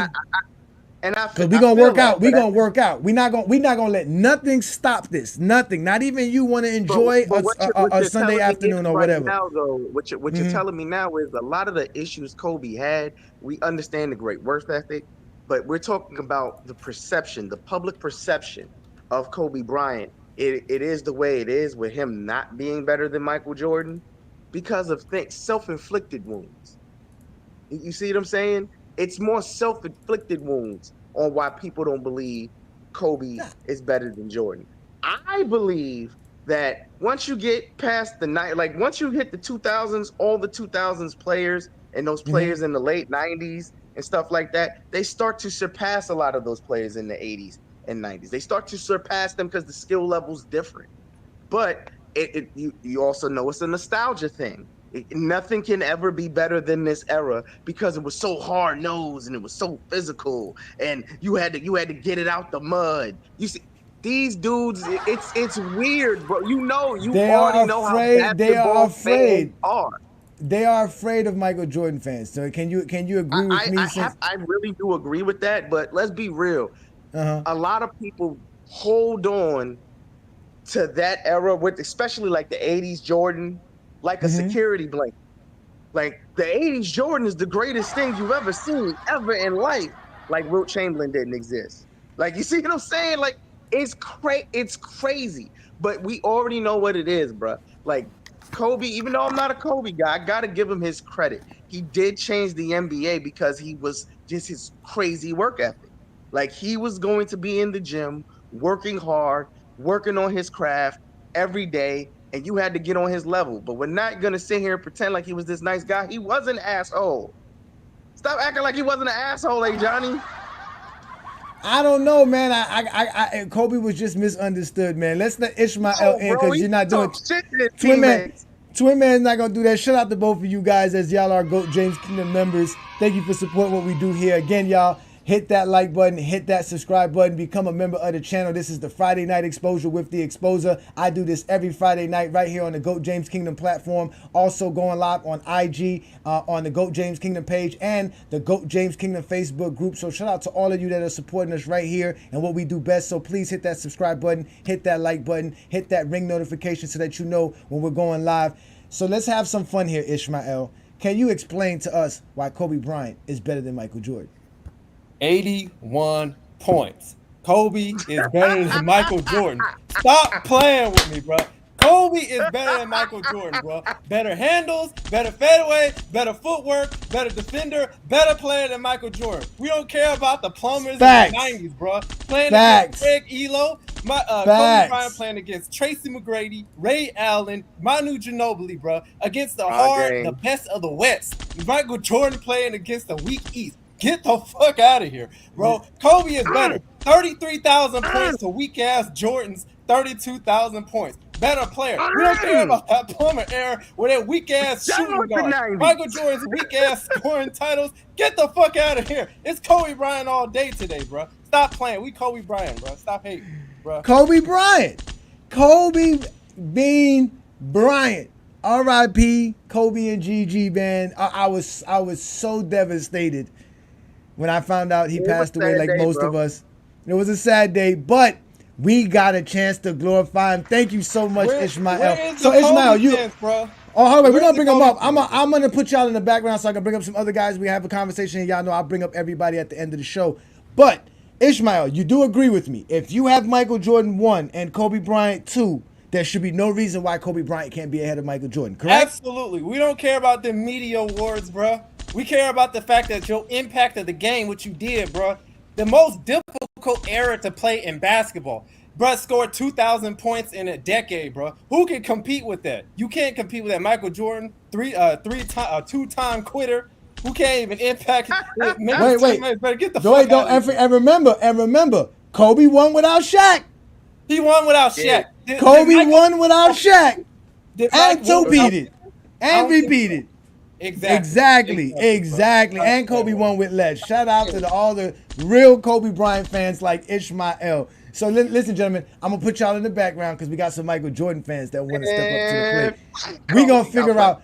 Now I don't know if these guys have Kobe second, but we gonna find out. We gonna find out how much they really love Kobe. I'll bring y'all back up in a second. I appreciate you, gentlemen. Thank you for joining me again, ladies and gentlemen. This is the Friday Night Exposure with the Exposer. We are live. We are doing big things here. We got games on the slate as well. Don't be afraid to check us out here every week. We do this all the time. This all we do is talk basketball. We do the Friday Night Exposure with the Exposer. We do the GOAT James Kingdom Show on Sunday every noon Eastern Time with B. Lee and Ajani. I'm Ajani the Exposer. This is what I do. We're talking about Kobe Bryant, his game impact, his impact on the game of basketball, and why Kobe Bryant fans are so afraid of Michael Jordan fans to the point that they won't put Kobe Bryant over Michael Jordan. They'll put Kobe Bryant over every other player in NBA history, but they refuse to do it for Michael Jordan. But let me bring up my boy Peter. Shout out to Peter. Thank you for joining me. Peter, can you explain to me, first of all, do you got Kobe Bryant second on your list? Peter, you're up. You can unmute yourself, Peter. Oh, my bad, bro. Second What's good, what? brother? You What's got that? Kobe second all time? Man, hey, you man, you must be on that flocker, man. Okay, so you don't have Kobe. So can you explain to me how? I mean, you can't explain it to me because you got Mike number one, and I know why you got Mike number one. I need a Kobe fan up here. Where are these Kobe guys? All of a sudden, I can't get a Kobe fan up. I should have talked about. I thought you just had two on. What? Just now. Twin Man is far from a Kobe Bryant fan. Don't get Twin no. Man started. Now Ishmael has the heart. Quick Takes came up here. Shout out to Quick Takes. He said Kobe Bryant, by the skill level, by all of the metrics that they use to say why Kobe Bryant is the greatest player besides Mike, would make it better than Michael Jordan. Hey, Twin Man, the one that be calling Jay the bald-head menace. That's him. That's him. That's him. That's a funny ass nickname. I'm gonna put you to the background, Peter. I'm gonna bring you up so you and Twin Man can have some fun. We're gonna have some fun on some Friday night. Let me bring up somebody else right quick. And then because I want to find out from a Kobe Bryant fan. Shout out to Amma Crazy. Thank you for joining me, man. This is the Friday Night Exposure with the Exposer. We're talking Kobe Bryant fan. Can you explain to me why Kobe Bryant isn't above Jordan? Kobe can never be above Jordan. It's MJ all day, player. He talking about some car. He talking about some 2024 car. Man, look, man, cars ain't been built Ford tough since the olden days. What is he talking about? They made of plastic these days, fam. Just like the players made of plastic. Stop. Oh my God, man. All right, so wait, do you got Kobe second? No, I got Kobe third behind LeBron. It's MJ, then LeBron, then Kobe. Then Kobe. Okay. You got to put Kobe and LeBron together to even get MJ. But then what happened to all the Ford truck toughness? You got a lot of 2000s players in your top three. What do you round off your top five with? Who's the next two guys behind Kobe? I got Shaq at 5, and then I got between Tim Duncan and KD at 4 because Tim Duncan is the dude, but KD just, I don't know, he a matchup problem. I got to put him somewhere. You got to put him somewhere. Okay, but wait a minute now. You said Ford tough. We got the Bug-Eye Benz, which is Michael Jordan, and then you got a bunch of 2000 cars running around here. What happened to Ford tough? What do you mean? Jordan is what what a basketball player is supposed to be, man. He come in there with the suit and everything, and he Air Jordan. Kobe ain't got the physical attributes to be Jordan. He can be hit the 95, but he can't be the 87. You see what I'm saying? The only way Kobe can be Jordan if Jordan shot worse, if Jordan would shoot over 2 or 3 players when he had 3 or 4 other players open. That's the only thing Kobe did. What do you say? Kobe is only good at usage rate. Come on, man. Stop it. He said a usage rate. Michael Jordan got the #1 usage rate in NBA history. Listen, if All right, you, so but I can understand your take because, like you said, you got Mike #1, you got LeBron #2, you got Kobe right behind him. So basically, for you, it's listen. Mike's the greatest player ever. LeBron's very close, and Kobe's very close to as well, but he's just not better than LeBron. So I got you on that aspect there. I can see that. I can tell what era you watch and what part of the game that you love. But man, if you got Kobe that high, you could put him above LeBron and Michael Jordan. No. Look, what did Phil Jackson say, man? He said Jordan was better, right? Because of hands or whatever. Kobe said he couldn't be Jordan because he didn't have the physical attribute. He only had a 40-inch vertical or whatever. It's the same thing, man. Mitch Richmond, who played against Jordan, who played on the same team as Kobe, said Mike. Everybody who played against the Bulls, Jordan, Sally Go ahead. Sally said Sally said that Kobe's better than Mike. He said that he teases Mike about that all the time, that Kobe was better than him. He said I played both of them. He said Kobe was better. Sally changed his mind once he went on Gilbert Arenas, man. Come on, I saw the show. Man. You can't tell somebody who saw the show. See, Jordan only lost to what they call dynasties. He only lost to Boston in the playoffs in the Pistons, besides his rookie year when he lost to the Bucks. Other than that, he lost to dynasties, man. Stop it, man. Jordan is the best. Jordan is the last one on the Olympic team to win the Olympics gold with an all-college team. Remember in 84, then in 88, what happened?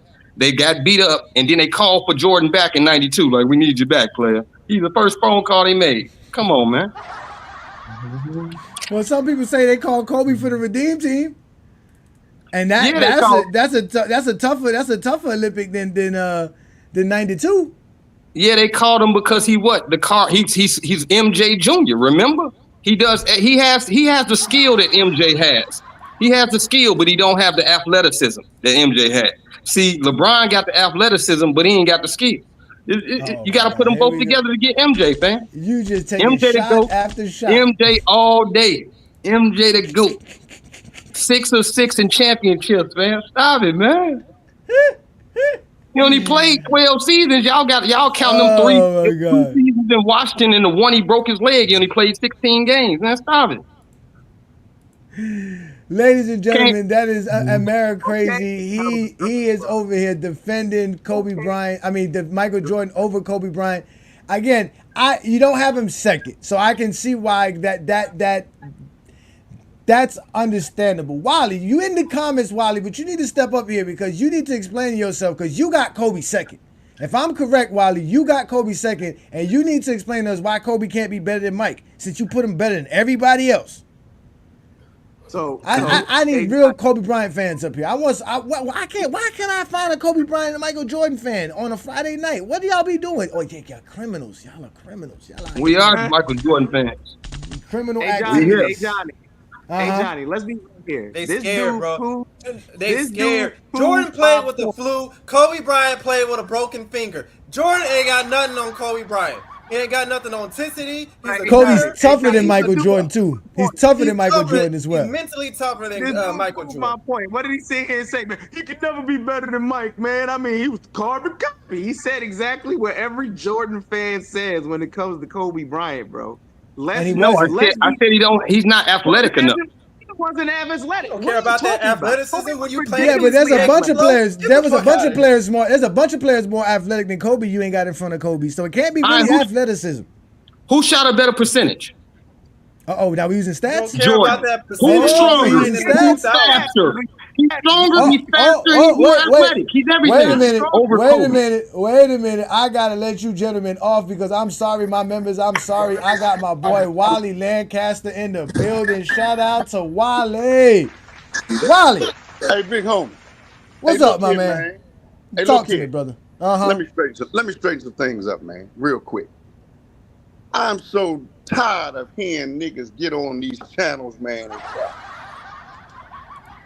LeBron, I just found out that LeBron James done missed the most shots in the NBA in history, right? You just found that out? Yeah, I was just on the phone talking to one of my homies in New York, and we was just sitting. We was watching something else, and we was just talking about a lot of other stuff. But it came up, and I said, "Hold it, man!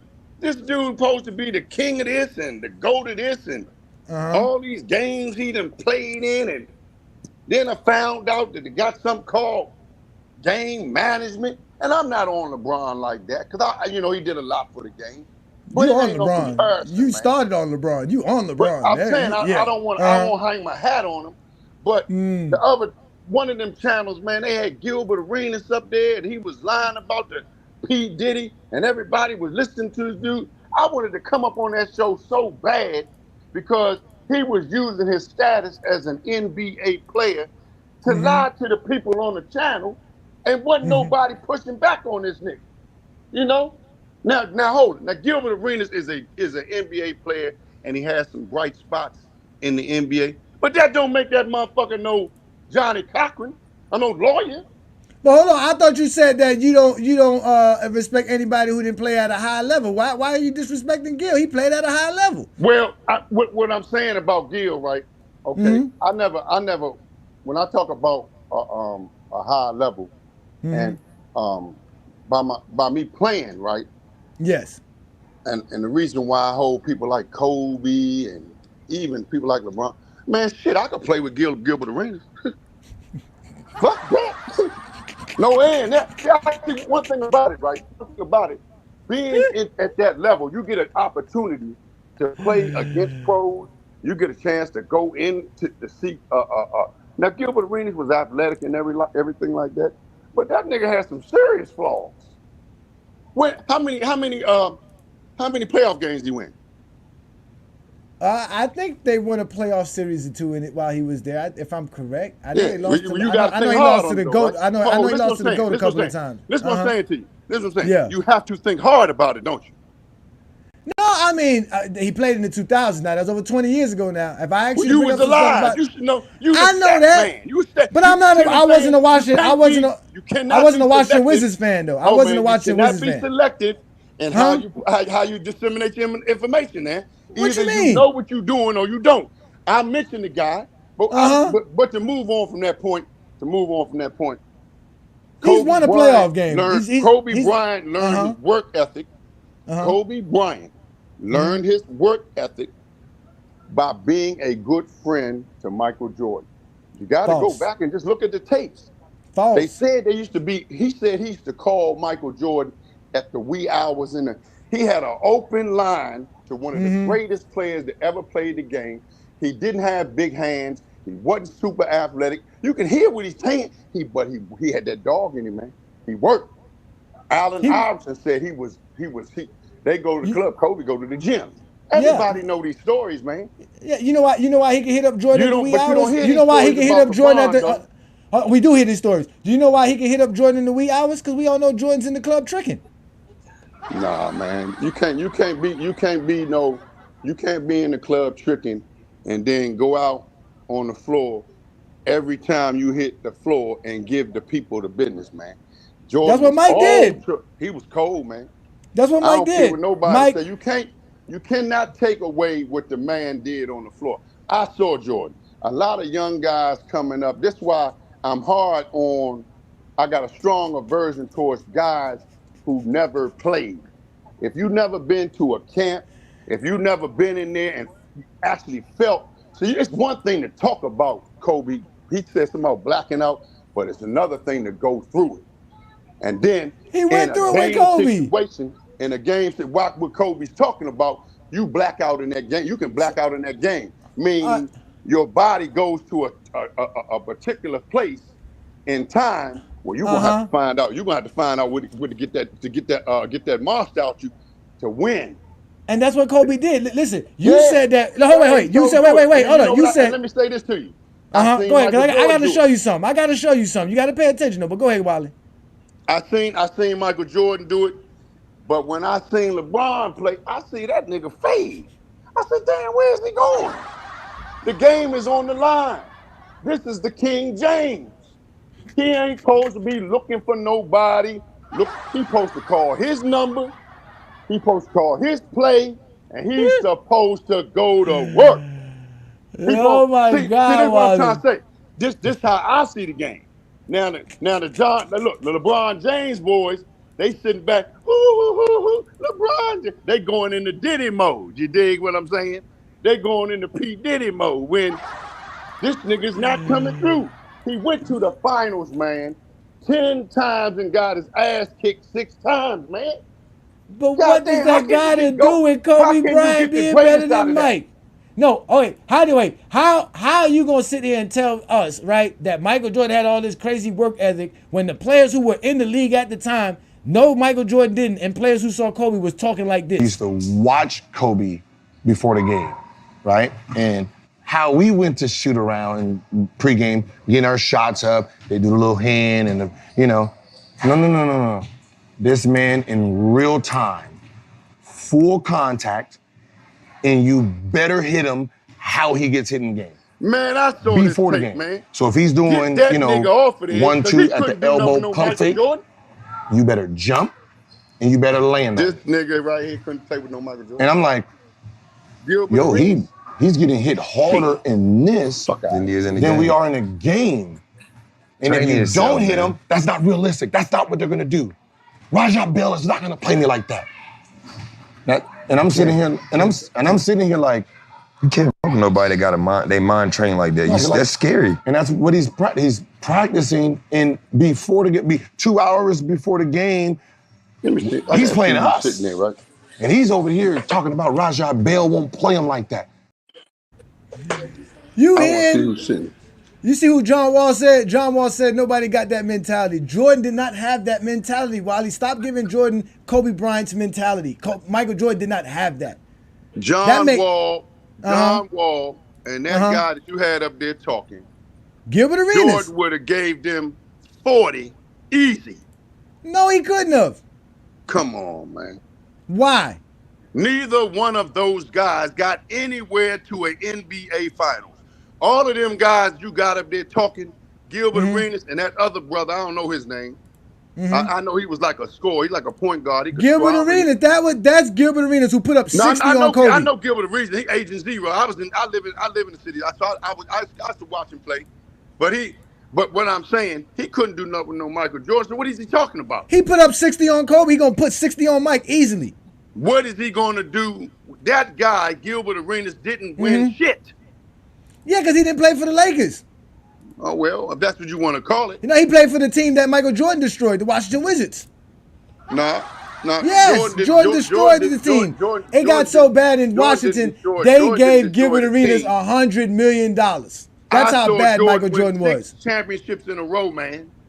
And I saw LeBron With James Scotty. lose 6. With I Scotty. saw Kobe. And you know one thing? With Scotty. To Jordan, Let me say that. He won 6 with Scotty. And Jordan could win nothing without Scotty. To Jordan's credit, to guys like Stephon Curry's credit, and to guys like Kobe's credit, some others, they stayed put and they got it done. LeBron James bouncing over here, bouncing. Man, I can't win, man. I got to come down. Let me come on down. I can hear that nigga on the phone. Wally, I'm not finna keep letting you hear talk about LeBron James like this, as if you don't understand LeBron James is better than both the players that you're talking about. LeBron James is far better than them. Hey, look, LeBron is clutch. LeBron is more clutch than Kobe. He's more clutch than Michael Jordan. He won more than Michael Jordan won. Michael Jordan, like the man said, Gilbert Arenas won more playoff games than Michael Jordan did without Scottie Pippen. Hold it though. What you gonna do? What are you talking about? In the finals, man. What you mean we'll do 6 up? We gonna take that to the chip. They put banners up for those 6. We still got 6 trophies and 6 banners. How about that? What you mean 6 banners? 6 banners, 6 NBA They got finals? banners. You don't know they hang up Eastern Conference banners, Western Conference banners. Go pull up the clip. Hey, go pull up the clip. I laugh like a big dog. Go pull up the clip. Go pull up the clip where Kobe Bryant is talking about. He say, "Hey man, we don't hang up no conference championships. I'm adding. That's LA. That's not because of Kobe. Kobe has nothing. Just hold it for a minute, no. man. I heard it. No, I heard that. Kobe has nothing. Kobe Kobe Why won't Bryant. you let me tell the people? I've been letting you. This is my people's. I let you know when All you right, can well, talk to my let me say what I people's. gotta say, brother. No, I heard what you said. Listen, No, Wally. you didn't let me finish. You didn't let me finish. I did let you finish, Wally. I told you that I heard that, but you can't give Kobe credit. You can't give Kobe credit. Listen. What You going can't on give for, Kobe. man? Listen, you can't give Kobe credit for Hey, what my the man, you Lakers out of do. control, homie. You won't let me say what I gotta say, brother. Kobe Bryant, man, say we don't hang no. I don't remember asking you a goddamn thing. Sit your ass down. Now y'all know what happens when you don't let Ajani speak. When you don't let me speak, you get put in the dugout because you have a problem. Do I give a fuck? No, not one. How many fucks do I give? 0. Exactly. So therefore your comment is irrelevant. Man, sit your dumb ass down. Sit your ass in this dugout, Wally, with Michael Jordan. Take a break because you can't listen. Kobe Bryant explained how the Lakers don't put up conference banners. That is a Laker decision. Has nothing to do with Kobe Bryant. He agreed with it. But if Kobe Bryant would have won an in-season tournament, he would put up the in-season tournament banner. NBA celebrates the Eastern Conference Championship and the Western Conference Championship. Not only do they celebrate it, you get a trophy, you get hats, you get shirts, and a banner. You want to give Michael Jordan credit for losing while giving LeBron no credit for winning. And this is why you got to sit in the dugout. Because to be honest with you, nobody give a fuck what you got to say, Wally, but me. I just like having these conversations with you. Well, first of all, you have the presumption that people care what you say. They don't. Sit your ass down. Now you got to remember, this is GOAT James Kingdom. This is the Friday Night Exposure with the Exposer. I'll put you in the dugout when you don't know how to act. Sit your punk ass down. That old bullshit. So let's try this again, Wally. Let's go ahead and try this again, Wally.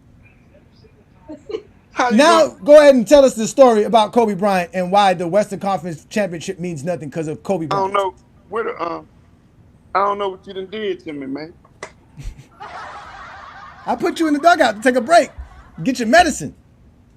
But you put me.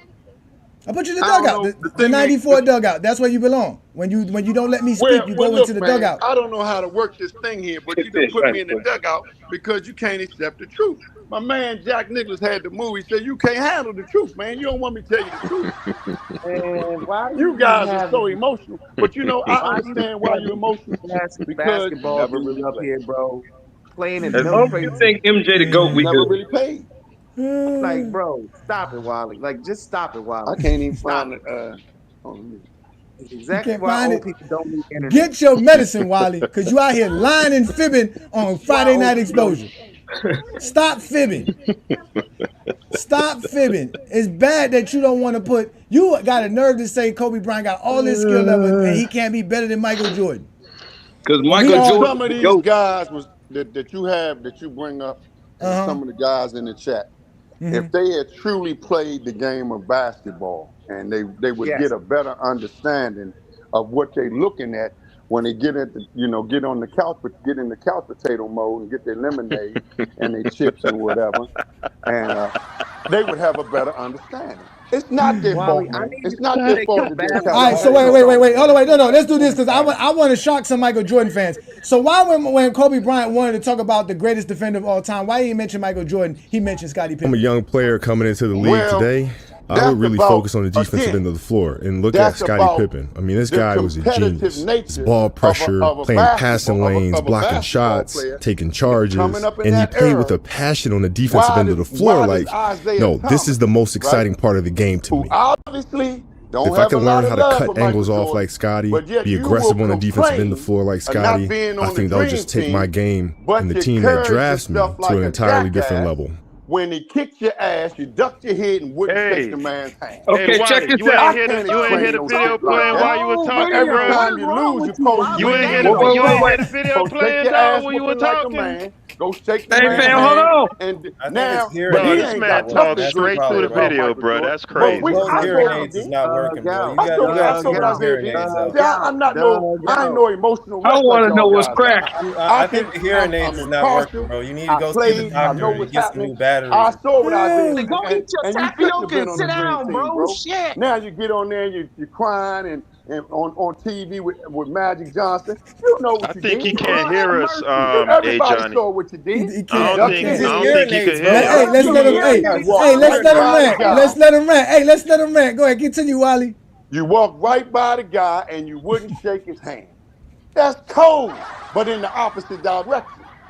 See, he supposed to say, hey, man, you got me. Hey, man, go and take over, man. We had our day. Now it's your time to get down. That's how you do that. You don't get all emotional like these guys on the chat. While it is, they told me Lord have mercy. LeBron James lead the league in the most missed shots. I say, well, hell, there it is right there. That's why you can't win no championships. Wait a minute. How many? You can't put the Who did? goddamn ball in the Wally, basket, man. Wally. Who did he surpass? Who did LeBron James surpass for the most missed The shots in NBA guys in history? the chat said that he passed Kobe, right? I He don't know. did. I don't You, go. I look, man. I ain't no stat guy. That well, why are came you to using a me. stat to discredit LeBron then? I told you it came to me. I was talking to a guy in New Uh huh. York, and he brought it up. Wait. What level of basketball did this guy play at? I need to know this New Yorker. He was Did a he play? football player. He was a football Oh, so he player. never played He was a basketball at any running high back. level, and you taking information from this man? He was a football player, so I can respect it because Nah, I can't respect that. I can't you respect know that. what You they do in you football, out don't here you? disrespecting Gilbert Arenas. Hold You up, out here man. disrespecting Kobe Bryant. You out here No, I disrespecting players who said that watch Kobe Gilbert play. Arenas was. Even I said that even Gilbert Arenas was even on the Kobe chat. Bryant told you that Michael Jordan is just Michael Jordan. I tell you, like when I was in high school, and I used to work out with the 76ers. I used to ask him, what's it like to guard Mike? He go, Mike? You mean Black Jesus? I'm like, what the fuck? Black who? Oh, we call him Black Jesus. Or you can call him Black Cat. I'm like, I'm gonna call him fucking Mike. That's his fucking name. So the level of fear that he inspired in others was insane. Wow. And I would tell him, I said, when I face him, we're gonna go at it. He says, oh, you don't wanna do that. I'm like, what? Man, you don't know me, man. And so when we matched up, I think he understood that. And when I was 18, my first year, he got the best of me a bunch of times. I was right there the next play. You're not intimidating me. Yeah. I'm not going anywhere. And I think he saw that level of respect because I think he was the same way at 18 years old. And that common bond is what I think, where our connection was built. Yeah, he ain't faced 88 Mike though. So he Exactly. wanna have that feel. Exactly. You did not face 87 Mike. It's not. I like 88 Mike better You than talking about 87 you talking about fake stats, Mike? That's what you talking 87 about. Mike averaged 37. This the problem. This the problem, bro. He averaged 37 These dudes, and right there against slow-ass Kobe white Bryant's superpower. Okay, hold on. Let me clear up this whole janitor thing. Can I talk for a hot second, fam? For a minute, bro. You're right. Hey, They didn't you play gotta let janitors. somebody They else played talk. Can I talk for a Kobe second about Bryant all this didn't play watered down against league crap? He played against I defenders want like to. Tony Allen. Hey, you gotta Let's hear this. talk though, bro. Let's let him explain why. What's your beef, America Crazy, about this idea that the '90s was watered down and that Jordan did play weak competition? Y'all keep on talking about the competition was weak, man. Stop it with the whole competition was weak. You talking about the what expansion teams again? Mm-hmm. Okay, they added 4 teams to the league in the 80s. Okay, cool. 2 of them teams was in the playoffs within 4 years. The other 2 was in within 7 years. Okay, those same expansion teams are around today. They still doing the same thing. The worst expansion team was Miami. Their first year, they only won 15 games, right? How many games did Detroit win last year, sir? They your expansion team. How many games did the Spurs win, sir? 15. They your expansion team. The expansion teams are still in the league today. They still watered down league. What are you saying? It's the same damn thing. No, Y'all got 9 expansion teams in the league right now. No, that ain't went over 25 are games. you all right? Are you done? Are you done? Hey, let me Are you say done? something, Ajani. He been going. I mean, it's almost 11 o'clock, man. Some other people gotta hit the blunt too, bro. Go The ahead. man gotta pass the blunt, dog. Go ahead. What The you got? reason- Because I'm about the- to expose all of y'all with this nonsense. But go yeah, ahead. the biggest counter argument I got to offer insofar as Michael Jordan wouldn't thrive in the no illegal defense era and all of that stuff, right? The dead ball era, blah blah blah. I mean, are we forgetting that at 40 years old, Mike averaged 20 and shot 45%, which is Kobe's career average, and that's a old, dilapidated Mike, right? And in that season, I think he had a 50-point game. I don't know if it was 01 or 02, but one of them years he had a 50-point game, a 40-point game back to back, right? And we heard we saw what he did to Shawn Marion in the All-Star game. We heard what Ron Artest had to say about guarding him at that age.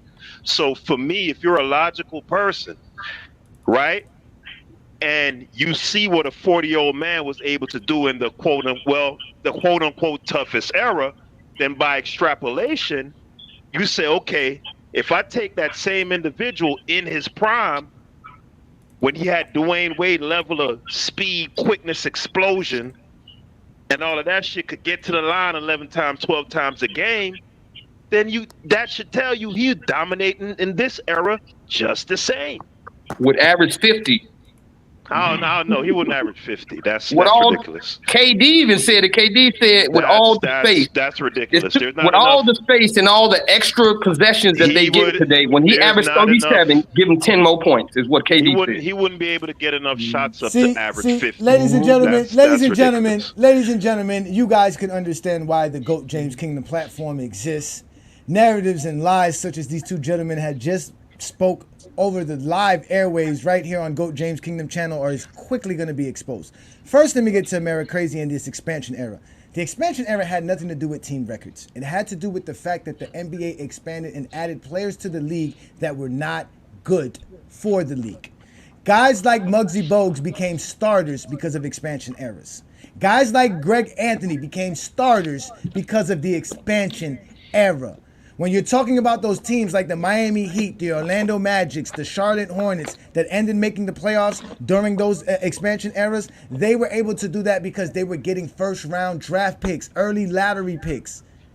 Shaq was a lottery pick. Penny was a lottery pick. LJ was a lottery pick. Zoe was a lottery pick.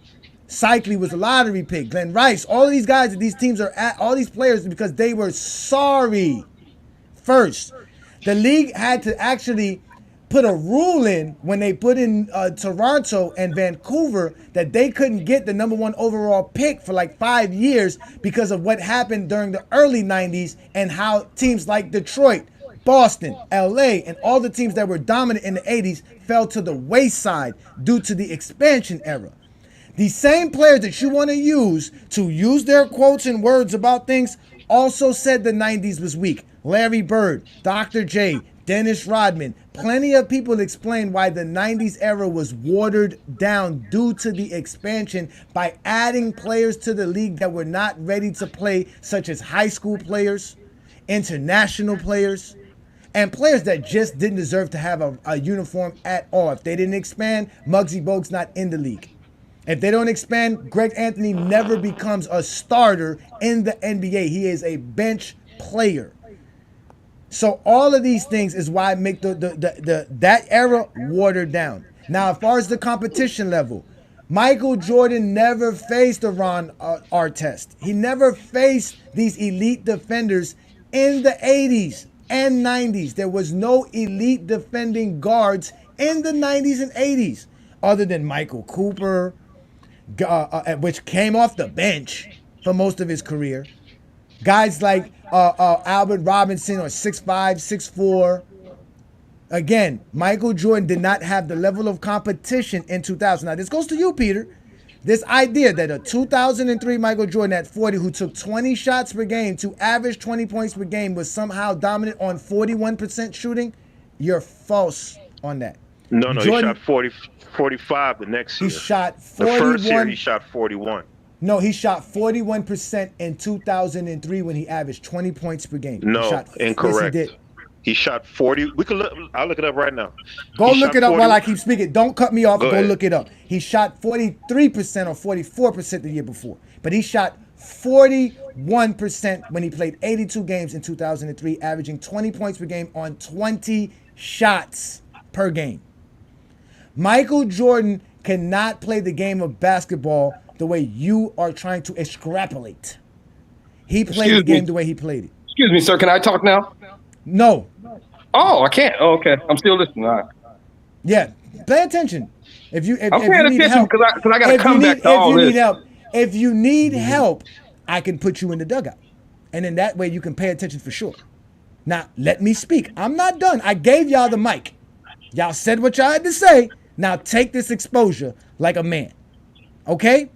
Again, Michael Jordan did not have the skills to dominate in the 2000s. He had the athleticism to dominate the 80s. That athleticism becomes Vince Carter, Tracy McGrady. It becomes half of the guards in the 2000s. Richard Jefferson, Jason Richardson. All of these players are super athletic. Michael Jordan didn't see these guys when he played. Michael Jordan never saw defenses that can shut him down. That fast step that you said Dwayne Wade had, Jordan didn't have Dwayne Wade's dribble skills. Jordan couldn't go left. We seen it. There's still videos to this day showing you Michael Jordan when he goes left is an absolute nightmare.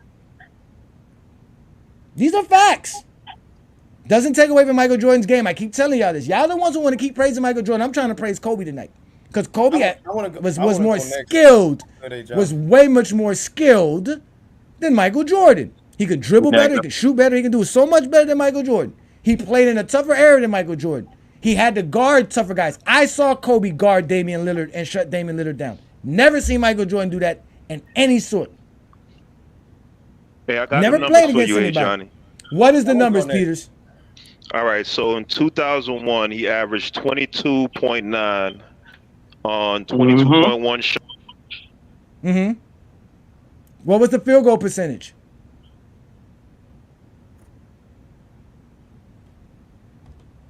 It was 41%.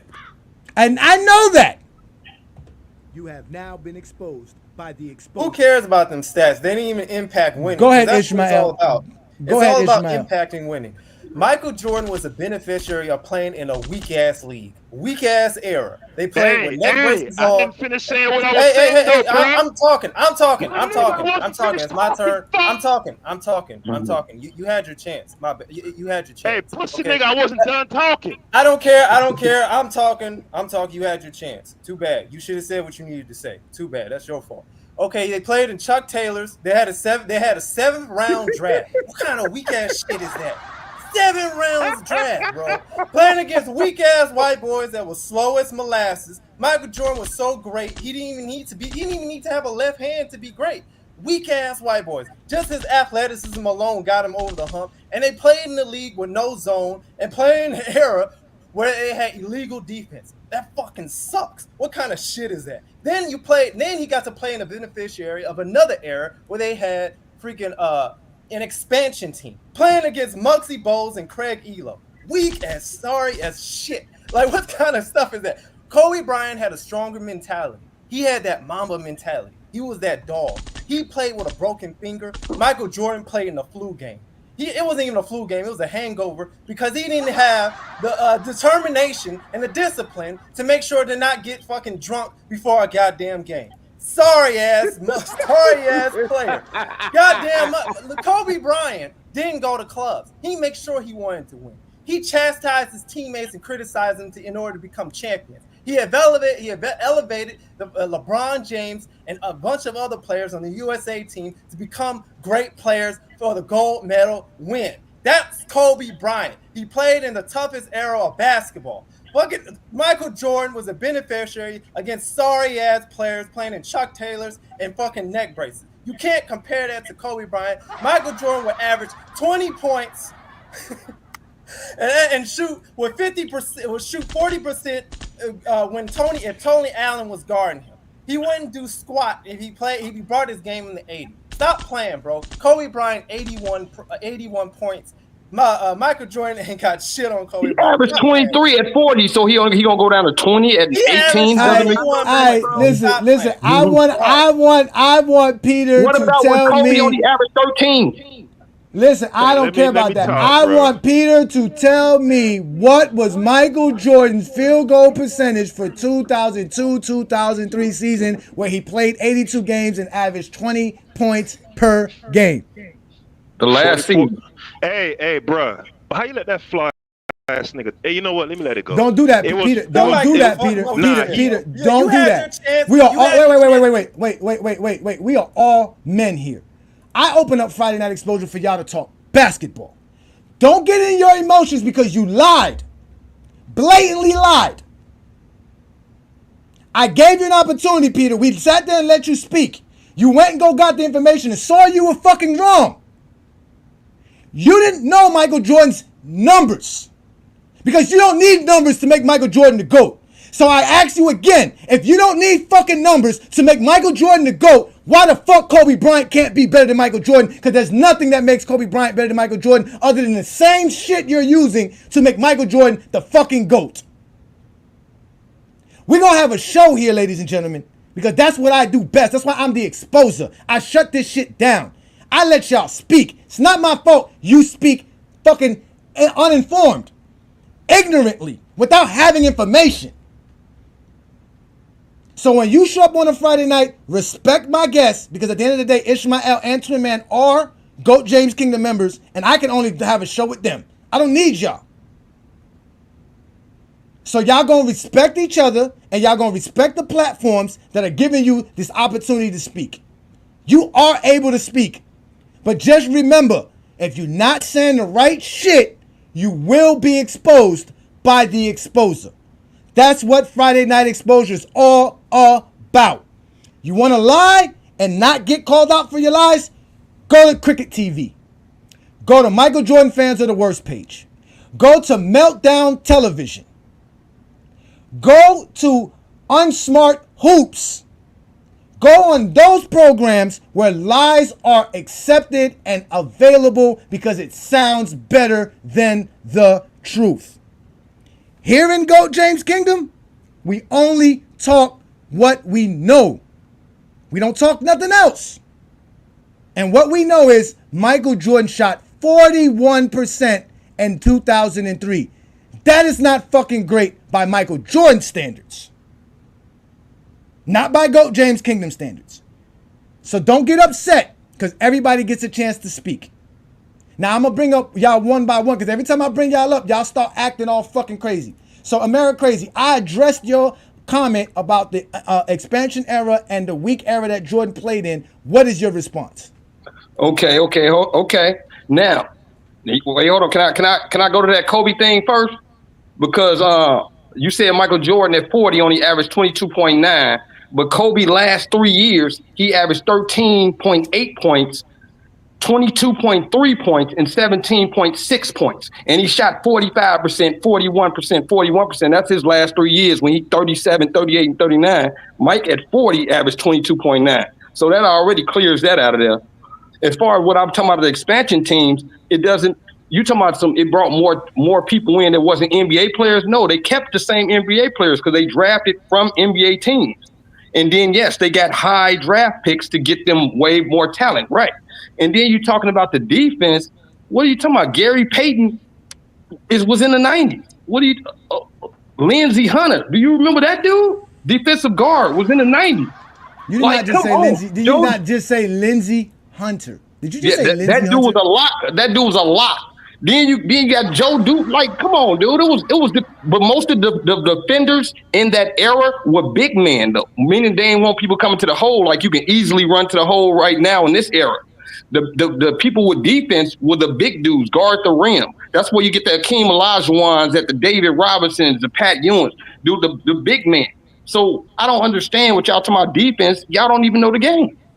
It's MJ all day. First, let's attack this getting to the rim thing. It is easier to get to the rim in the 1900s than today because today you can clog the driving lanes with defenders, which you could not do in the 90s.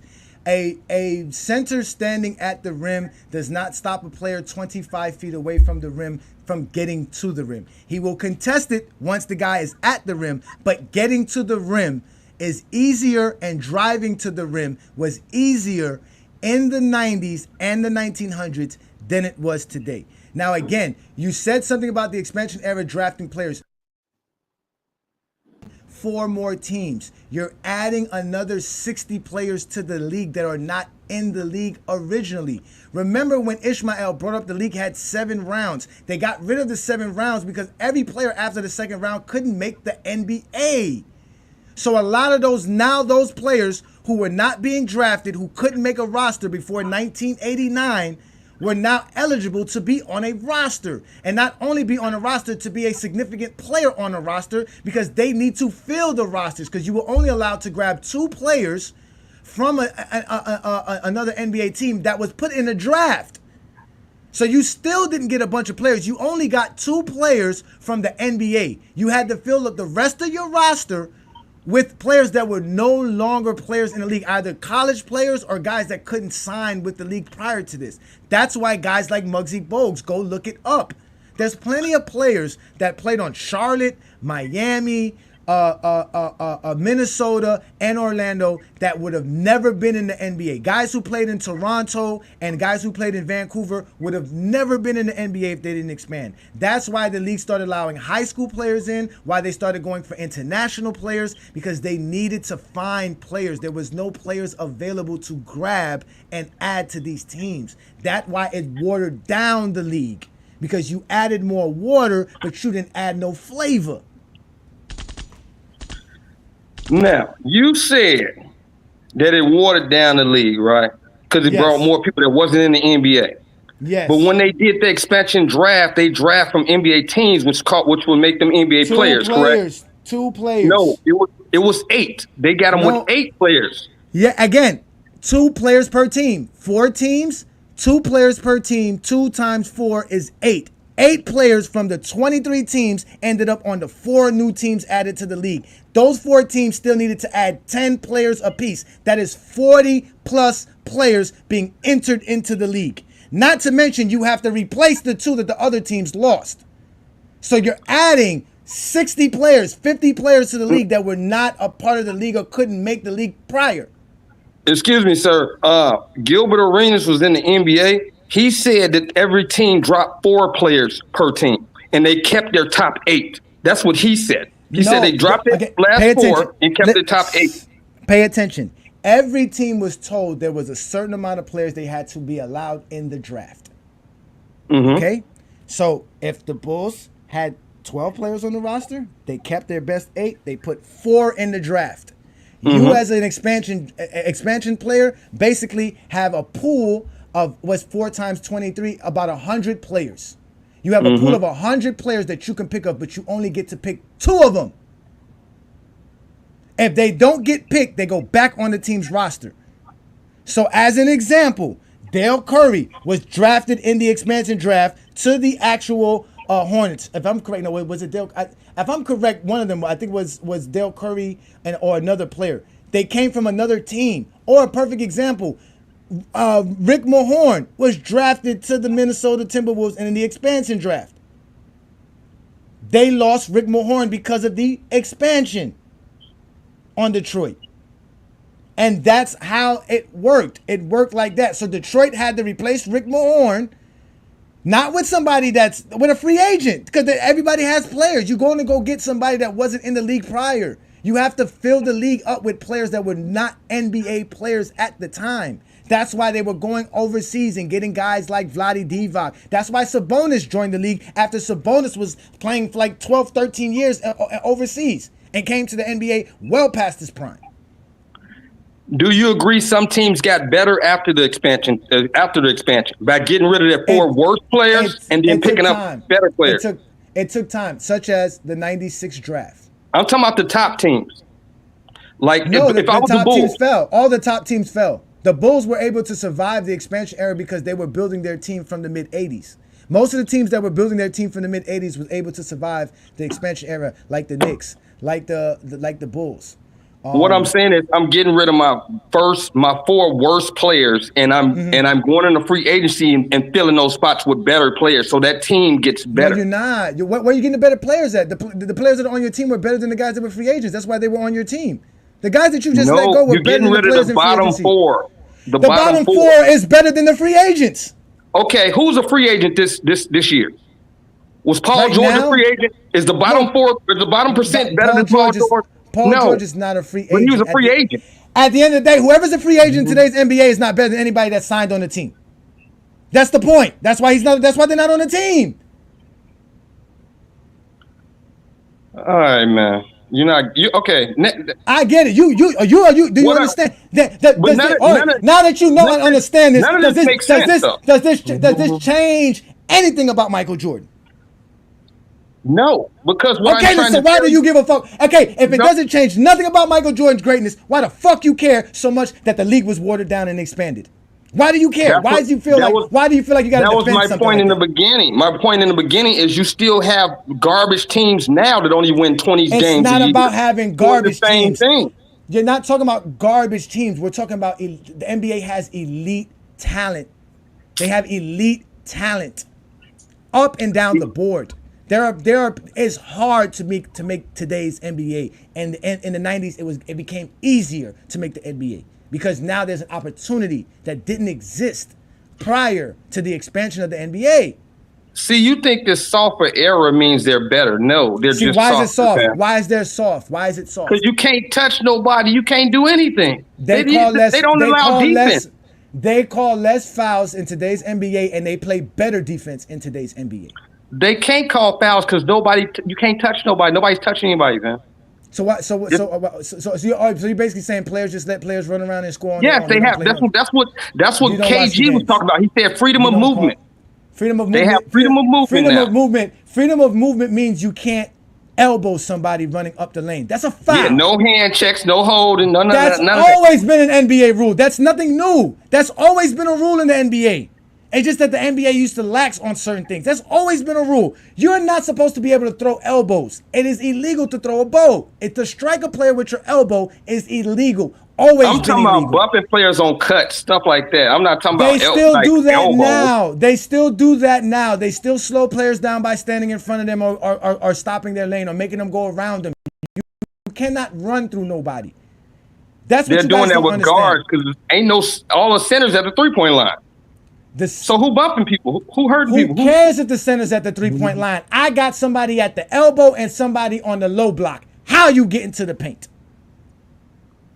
So they went. That's what I'm saying. Ain't no defense. They went to zone. No, that's better defense. A zone is better defense. NBA, guard up man.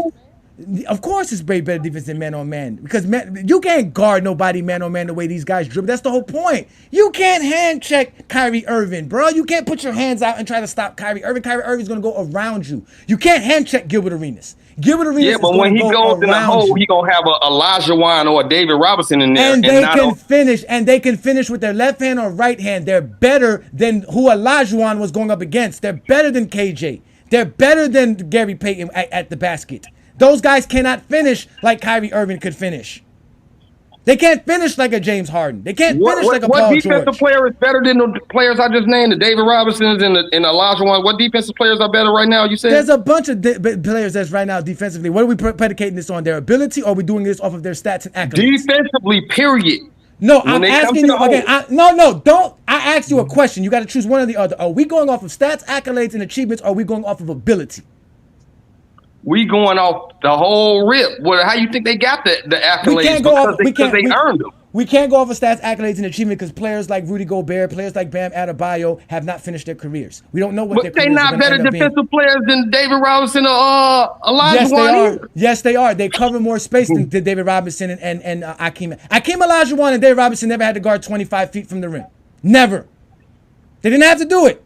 That's because people actually played default over the screen. No, or that's go because under people. it. That's Show because and then get back. That's because people were not skilled back then. They just threw the ball down to the big man because the big man was the only person that could score for you. Because guards were not skilled. They didn't have the ability to score like that. They weren't great at scoring like guards are today. And teams force centers onto guards because perimeter players play such great defense that you force a switch. That's how good defense is today. That you have to take Jaden McDaniel off of me so I can get the defensive player of the year on me and I may have a better chance of scoring. That's how good the NBA defenders are today. How does that make the NBA defense good? Because they want you to switch and you dumb enough to switch. They don't know. Back in the day, you show and then you get back. You don't have to switch. You either go over the screen or you go under. Switch. No, you have to switch. If not, you're giving up a free basket. Because the big man that you're leaving alone is going to go straight to the rim and you cannot do it. Or he's going to pop out and hit a jumper in your mouth. And that's where the help side comes in. It's real defense. Everybody together. That's why you play zone. You can't do that back then. That's why those guys are not as great as today's players. They got to do more today. They got to play better defense today. They got to cover more today. They got to deal with more today. They're better today. Simple and plain. That 90s nostalgia is bullshit. How many players today play 82 games? Oh, shit. Mikal Bridges just fucking played 83. I said how many? That's one? Oh, shit. Bruh, what does that have to do with defense? You saying they're better today. Why are they not durable? Why they not in the game? Durable. Why They are durable. Off before the season You starts? act like Barkley was never hurt. You act like Akeem Olajuwon didn't get suspended for faking an injury to not play a game. You act like Byron Scott didn't just go on his national television broadcast and admit that players would foul out of a game instead of playing against Michael Jordan. You don't want to admit that players like David Robinson got hurt all the time. You don't want to admit this shit. Players got hurt back then as well. Scotty was hurt. Mike got hurt. Mike missed a whole fucking year because of a foot. He broke his leg. What are you talking about? That's an injury. The players today don't play because of injury. That's the only injury time he missed any games. And that happens for every era that players get hurt. Wilt Chamberlain got hurt. Every player gets hurt. Has anybody ever said, I'm not playing back-to-back before the season started? We're not playing back-to-back, fam.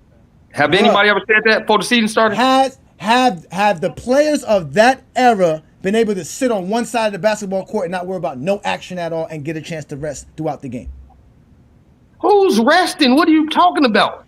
See, you don't know basketball. Everybody plays defense. Ladies and gentlemen, these guys are legitimately showing us why they don't know basketball. I explained to him how the weak side in the 1900s was inactive. He doesn't know what I'm talking about. I understand why LeBron's your GOAT, because he's soft just like y'all. What does LeBron James got to do with this conversation? We're talking basketball, my friend. Because he does the same thing. He hasn't played He has one 82 game season in his career, and he's played 22 of them. Why did he play more games than Michael longevity. Jordan? So why did he play more games than Michael Jordan in 15 seasons? Why did he play more games in 15 seasons than Michael Jordan? What are you talking about? LeBron James played over 70 more games than Michael Jordan in 15 seasons. Michael Jordan played 1,072 games in his career in 15 seasons. LeBron James played 1,060 games in his NBA, 1,160 games in 15 seasons. LeBron James played more games in the first 15 years than Michael Jordan did. Why is that if Michael Jordan is so durable? Michael Jordan's second season, he broke his leg. He missed 60-some games because he broke his leg. Okay, and he didn't miss any games, but he did come back late from playing baseball and only played 16 games, and y'all called that a whole season. That's why. Wait. Mike took a break. He was playing he was in a whole different league, playing a whole different sport. What are you saying? He took a break. No, he wasn't taking no break because he was still playing pro something. He wasn't playing pro basketball. He was playing baseball. He was playing semi-pro. He was getting paid. He went down. At first he started with majors, then he went down. He kept going down. He was playing baseball with baseball players that was making money of people that work at McDonald's. He was playing with guys who was making the same salary as people working at McDonald's. He was not playing professional. Okay, you said Michael Jordan played 15 seasons, correct? That's what you said. Michael Jordan played 15 and he played seasons. less games. He played less games than LeBron in those 15 seasons. I'm trying to figure out how. Okay, check this out. Because Jordan took a break and he got injured. That's why. But listen, check Jordan it out. Jordan couldn't play 10 straight NBA seasons. Jordan never played 10 straight. After 9 seasons, Jordan said, "This is too hard. This is too grueling. I need a break." Jordan played 9. And he was hurt for one of those years. No, look, he played 9 82 game seasons. The only time he didn't play 82 games in the season is when he broke his leg and when he came back from baseball. And the other 2 games he had 81 games, and another he had 80, and one he had 78. Like other than that, if Jordan had 9 seasons where he had 82 games, 2 seasons where he was injured and one he took a break, that means he had 4 other seasons he didn't play 82 games. So there was a lot of seasons Jordan didn't play 82 games.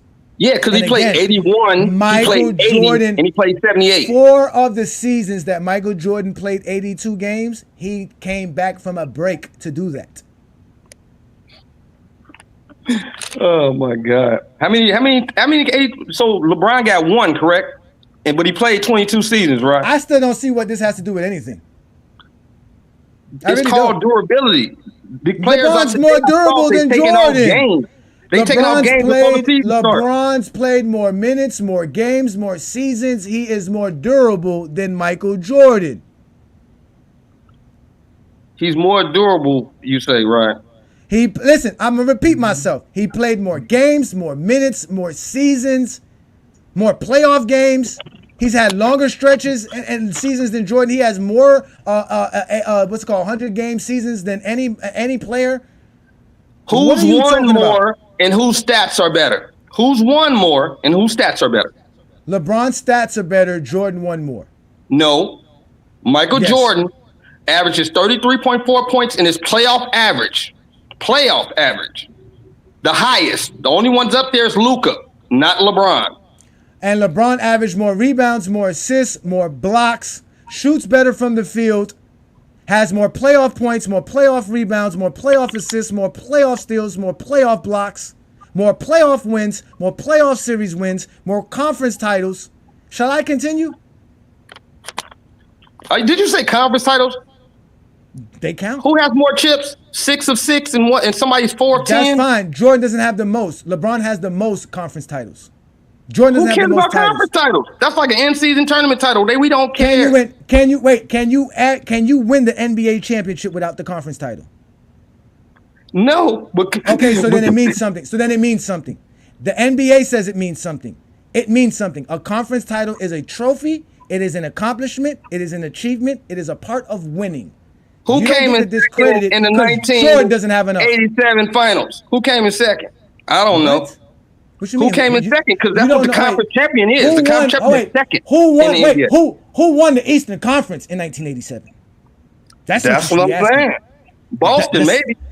Thank you. That you know that there is a championship banner. Like I said, Jordan only lost to dynasties, 2 dynasties. He lost to Orlando. In Boston. He lost to Orlando.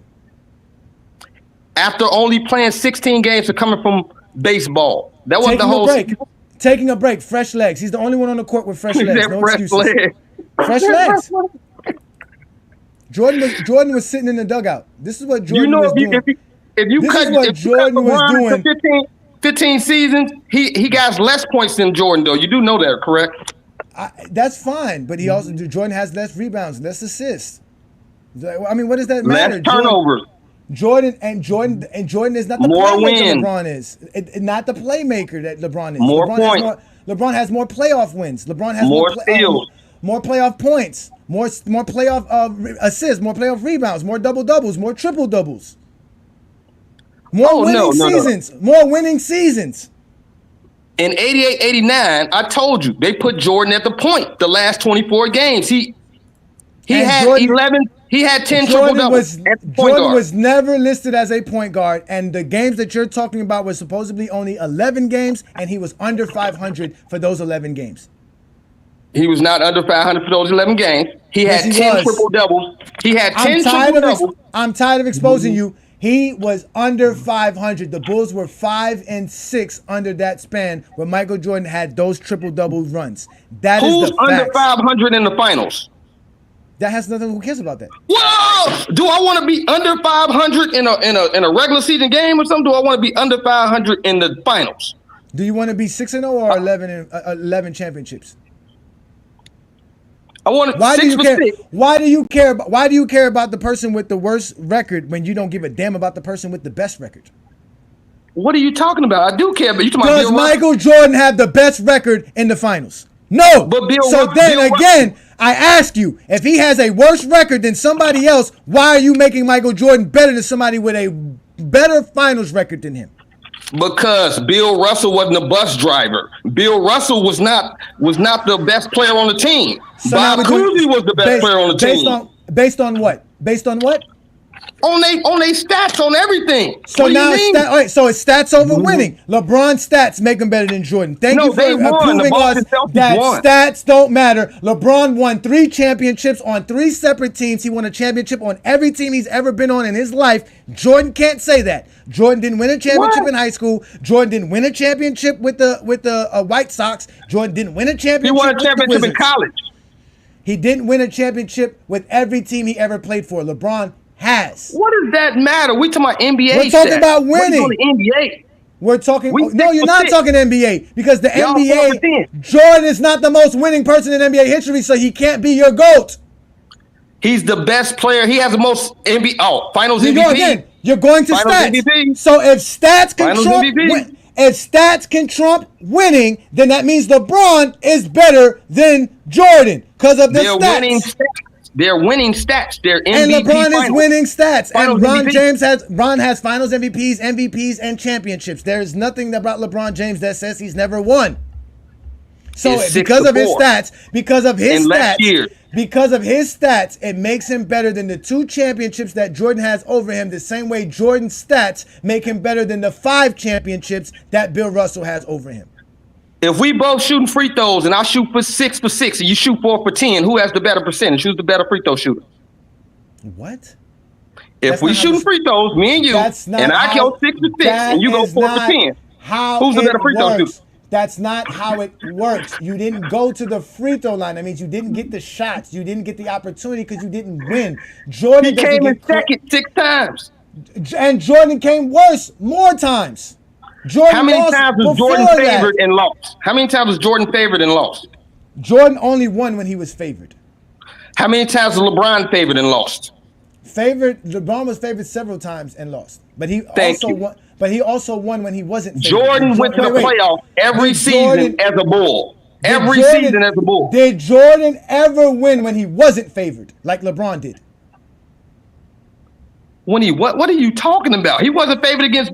I ask you fucking simple questions. When I answer your questions, I answer them very, very concise. I'm gonna ask you again. Has Michael Jordan won an NBA championship when his team was not favored to win it like LeBron James? Favored in the 6 finals, yes. Again, Because they had Michael Jordan. Again, Michael Jordan played 15 seasons. The other 9 seasons he was not favored. Did he win a championship? He didn't go to the finals. So no, he didn't win a We championship. know he didn't make the finals. He wasn't good enough to make the finals. We know that. Again, I asked you a simple question. When Michael Jordan was not favored to be the NBA champion, did he win a championship? No. So that means LeBron's better because LeBron was able to do that. No, but LeBron let people down when he was favored and lost. But when he wasn't favored, he won. What team did he beat that he was favored, that he wasn't favored against? What are you talking about? The 2016. 2016 he was not 2016. favored. 2012 he was not favored. 2012, he was not favored. 2015, he was not favored. I don't know. I'll have to look into that. No, of But course you gotta look that into doesn't that. matter. It's 6. How the fuck it don't matter? How the fuck it don't matter? You brought it up because you're getting exposed this whole time. Every little bullshit you throw, I've been exposing. How the fuck it don't matter now?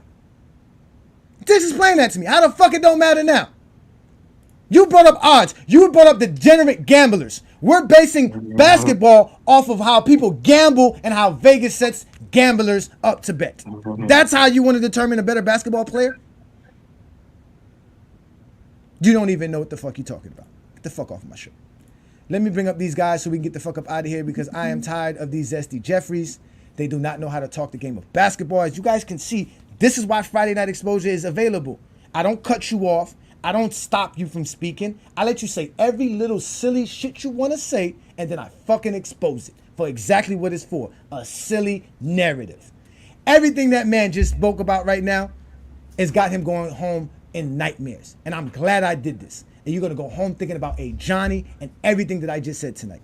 Because you sat here and spoke a bunch of fucking lies, and I exposed every last one of them. And if y'all think I'm lying, you can step up on this mic. I'll put the fucking link up for you.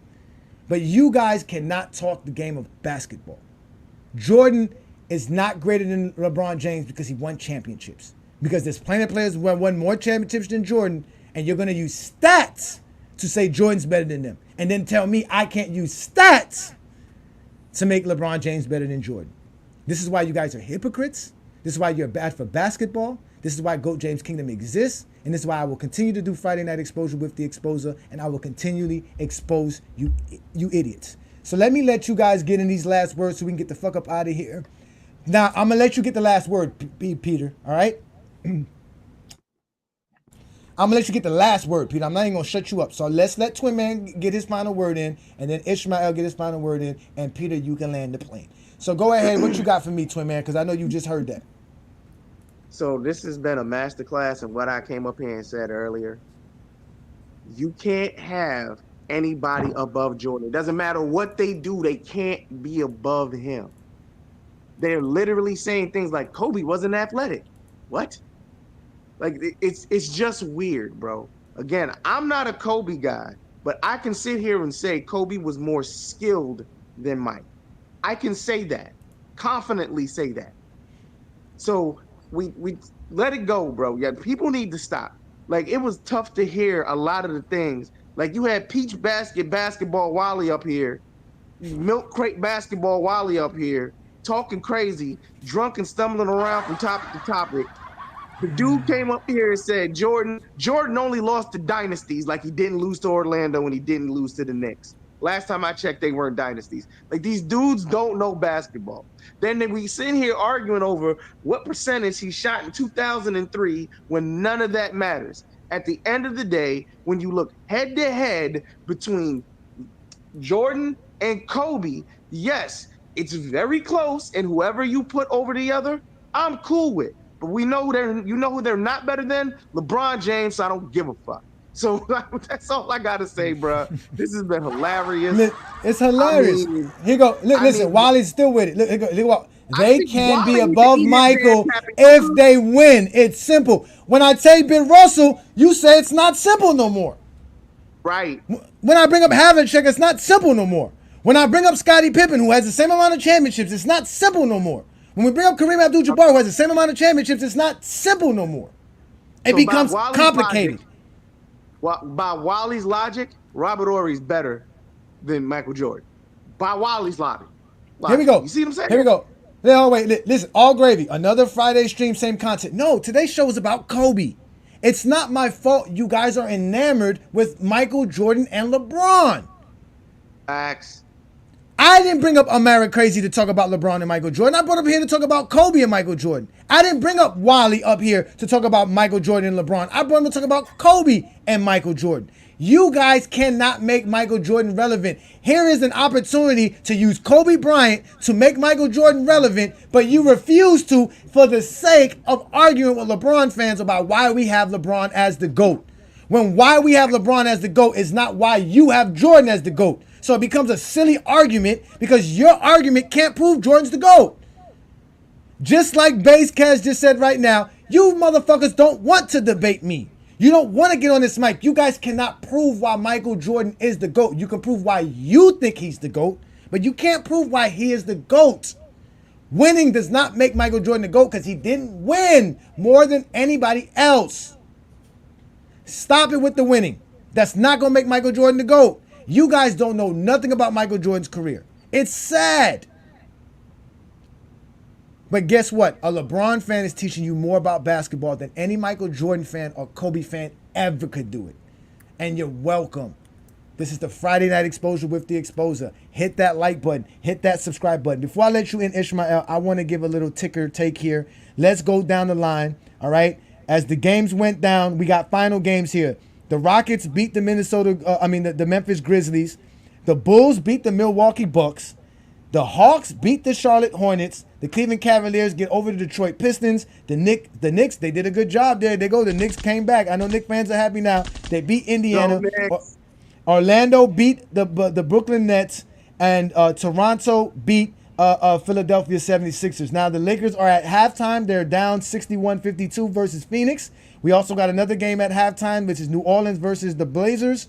And the Blazers are up in that game, and the Warriors are in the beginning of the fourth quarter, and they're up 24 versus the Utah Jazz. Those are the games that are going on here, ladies and gentlemen. Again, this is the Friday Night Exposure with the Exposer. Hit that like button, hit that subscribe button. Don't be afraid to check out the membership in GOAT James Kingdom. As you see here, we got 2 members here. So Ishmael, go ahead and break down this last final take so we can get up out of here. Appreciate you, brother. Listen, I'm about to say this. These guys are just insecure. That's why. They got to bring up LeBron James every time. It's not even a show about LeBron James. You want to talk about all great players. Michael Jordan ain't got shit on LeBron James. He ain't got nothing on his productive stats. He ain't got nothing on records, the awards and honors. He ain't got nothing on mental toughness because Jordan quit. He quit because Scotty wasn't going to be with him and Phil was going to be with him because Jordan's a quitter and he doesn't have the mental toughness to endure the durability that LeBron James has. So we're not even going to go there.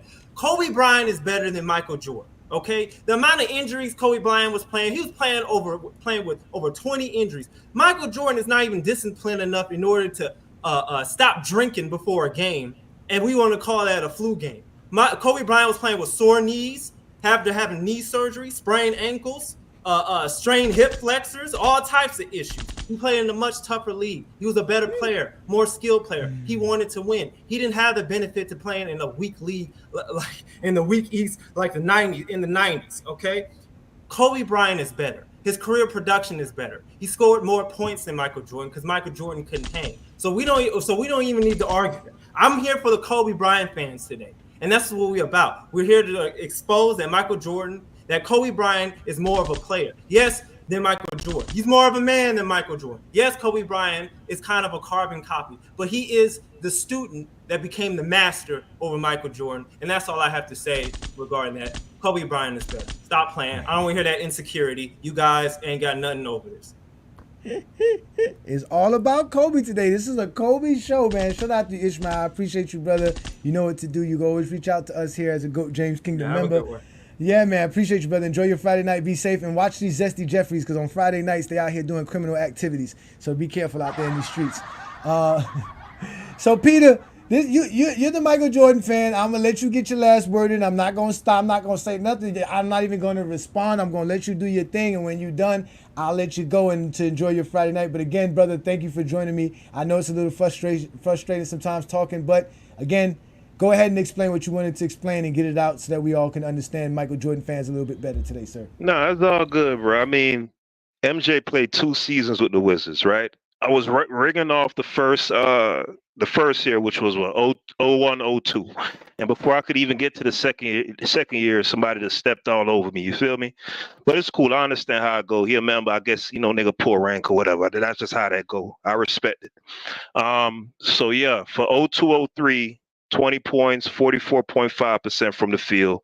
I rounded that up to 45%. And to the dude who was saying what that got to do with nothing, the point was, the argument is MJ only did what he did because he was in a weak ass era with Craig Elo and niggas that was accountants and all that shit.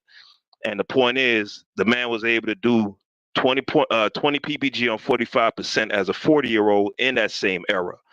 So that's enough evidence to point out that if he was in his prime, he pretty much put up the same numbers in the dead ball era, in the 2000s, the toughest era. That's the point of me bringing that up.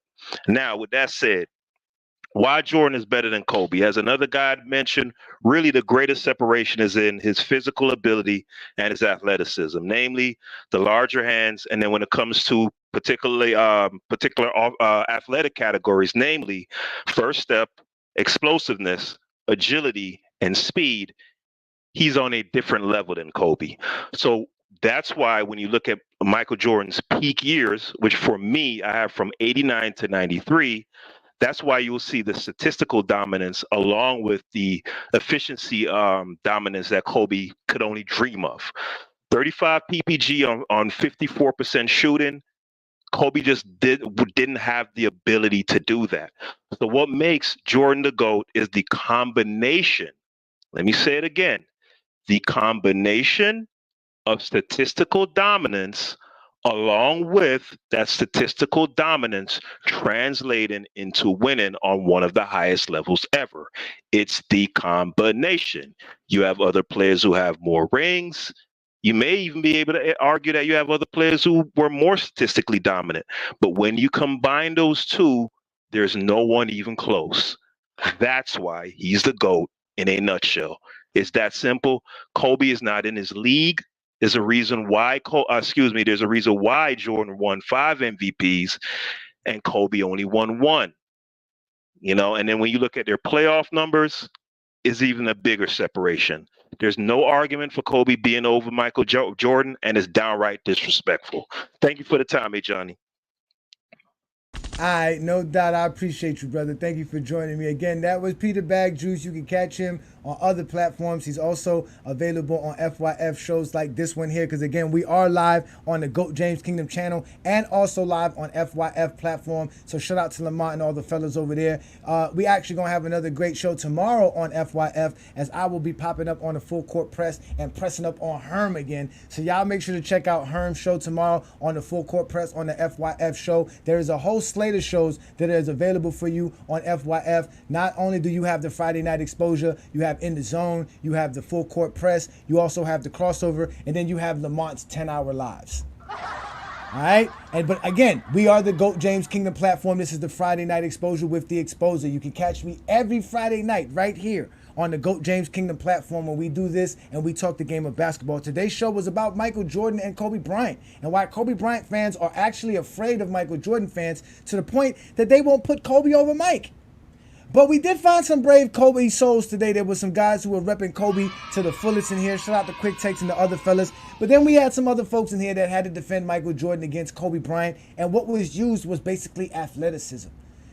Peter Bag Juice used Michael Jordan's hands, which is weird. Michael Jordan has big hands, Kobe don't, so that makes him better than Kobe Bryant. That's fucking weird. And this idea, again, that Kobe Bryant was basically a carbon copy of Mike is also false and was exposed here. Michael Jordan is not the most athletic player in NBA history, so if you're going to make him better than Kobe Bryant, because Kobe Bryant's not as athletic as him, then that means you would have to make Vince Carter and several other players that were way much more athletic than Michael Jordan, such as LeBron James, better than Michael Jordan if we're using athleticism. And again, you're not using stats because Kobe Bryant has more points than Jordan, has more assists, more rebounds. He basically in the playoffs has the same as well. Not more points, but he does have more rebounds, more blocks and steals than Kobe. I mean, not steals, but blocks and assists than Michael Jordan in the playoffs. He played more games than Michael. He has more All NBAs, more All Stars, more All Defensive selections than Michael Jordan. I mean, there's a lot of things Kobe Bryant has over Michael Jordan that could put him above him if we want to talk the game of basketball or if we want to talk stats, accolades, and achievements. But again, you guys don't want to do that with Kobe Bryant. Kobe Bryant's not right behind Michael Jordan because of stats, accolades, and achievements. Michael Jordan's not the GOAT of basketball or your GOAT because of stats, accolades, and achievements. It is predicated on how you view a basketball player. And if that's the case, then there is no reason why Kobe can't be better than Michael Jordan. Because as a basketball player, Kobe was a true baller. He was what we call the epitome of a baller. It was without a doubt Kobe Bryant was that dude. All he cared about was the game of basketball and making himself the greatest basketball player to ever play the game. And I can say this, like I said, I may not have no proof of this when I die, but I will go to my grave letting you guys know that Michael Jordan and Kobe Bryant played plenty of one-on-one basketball games versus one another, and I am quite sure Kobe Bryant got the best of Michael Jordan more than Michael Jordan did of him. But that's here, no there. That is here, no there. Now, Americrazy, I still see you in the back. I'll let you get some final words in. What do you got to say? Defend your Michael Jordan stance, please, sir. Go ahead and defend yourself if you want to. Michael Jordan, best 2 years, man. He won an MVP, the scoring title. He was all defense, finals MVP, and all-star MVP. Another year, he won an MVP, defensive player of the year, scoring title, and he was an all-star MVP. He was the best player from when he came in the league to when he left, man. That's why he better than all them. Kobe don't have the shooting percentages Mike do. So he just insufficient, man. That's all. That's Kobe could have been Mike. He's just not athletic enough, and he ain't efficient enough.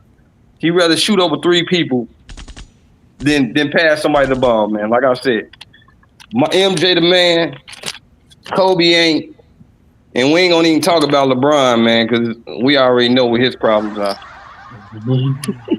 Thank you so much, sir. You enjoy yourself. You have a great night. Ladies and gentlemen, that is another Zesty Jeffrey here on the Friday Night Exposure with the Exposer.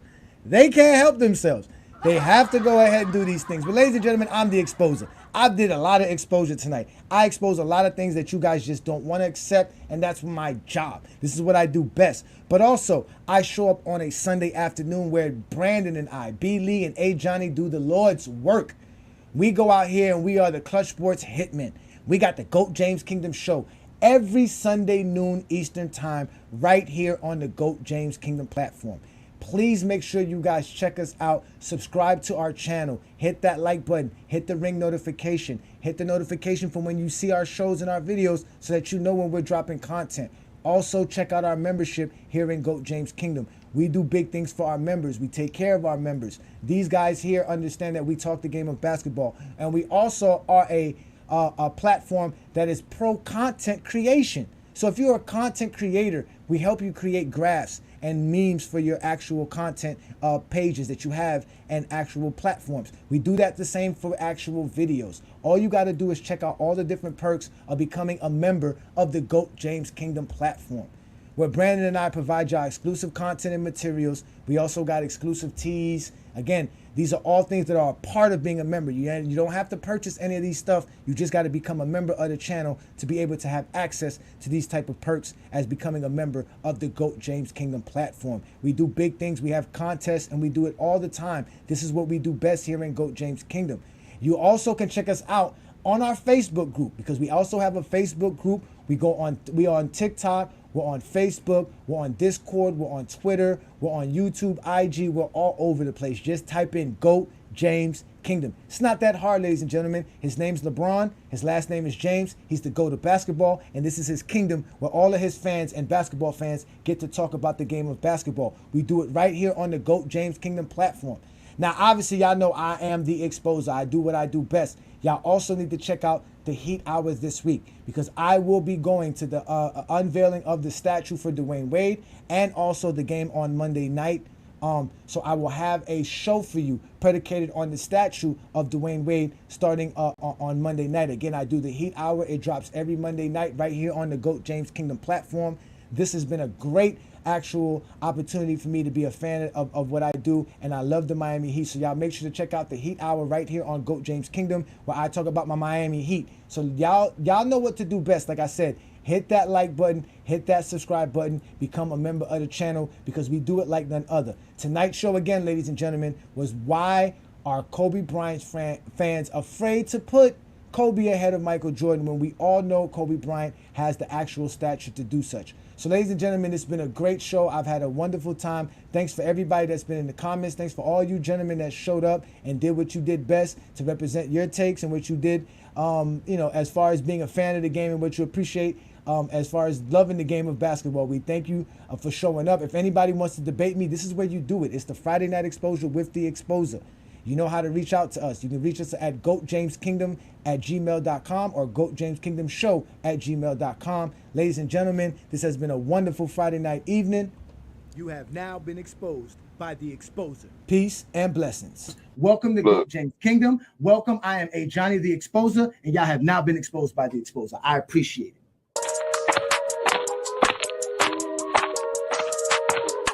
And enjoy. I am called Ajani the Exposer. You guys are being exposed today. Your opinion, I guess.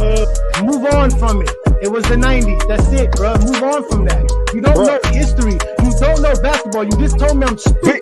But look how stupid you look, because you don't know basketball. You don't know history. You don't know jamming. You don't know schematics. You don't know coaching. You don't know scouting. You don't know drafting. You don't know nothing but that Michael Jordan's great because the media said do that. So told you to say that.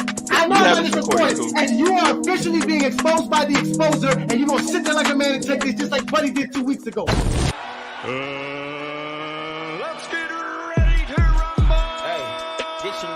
I had to get my number.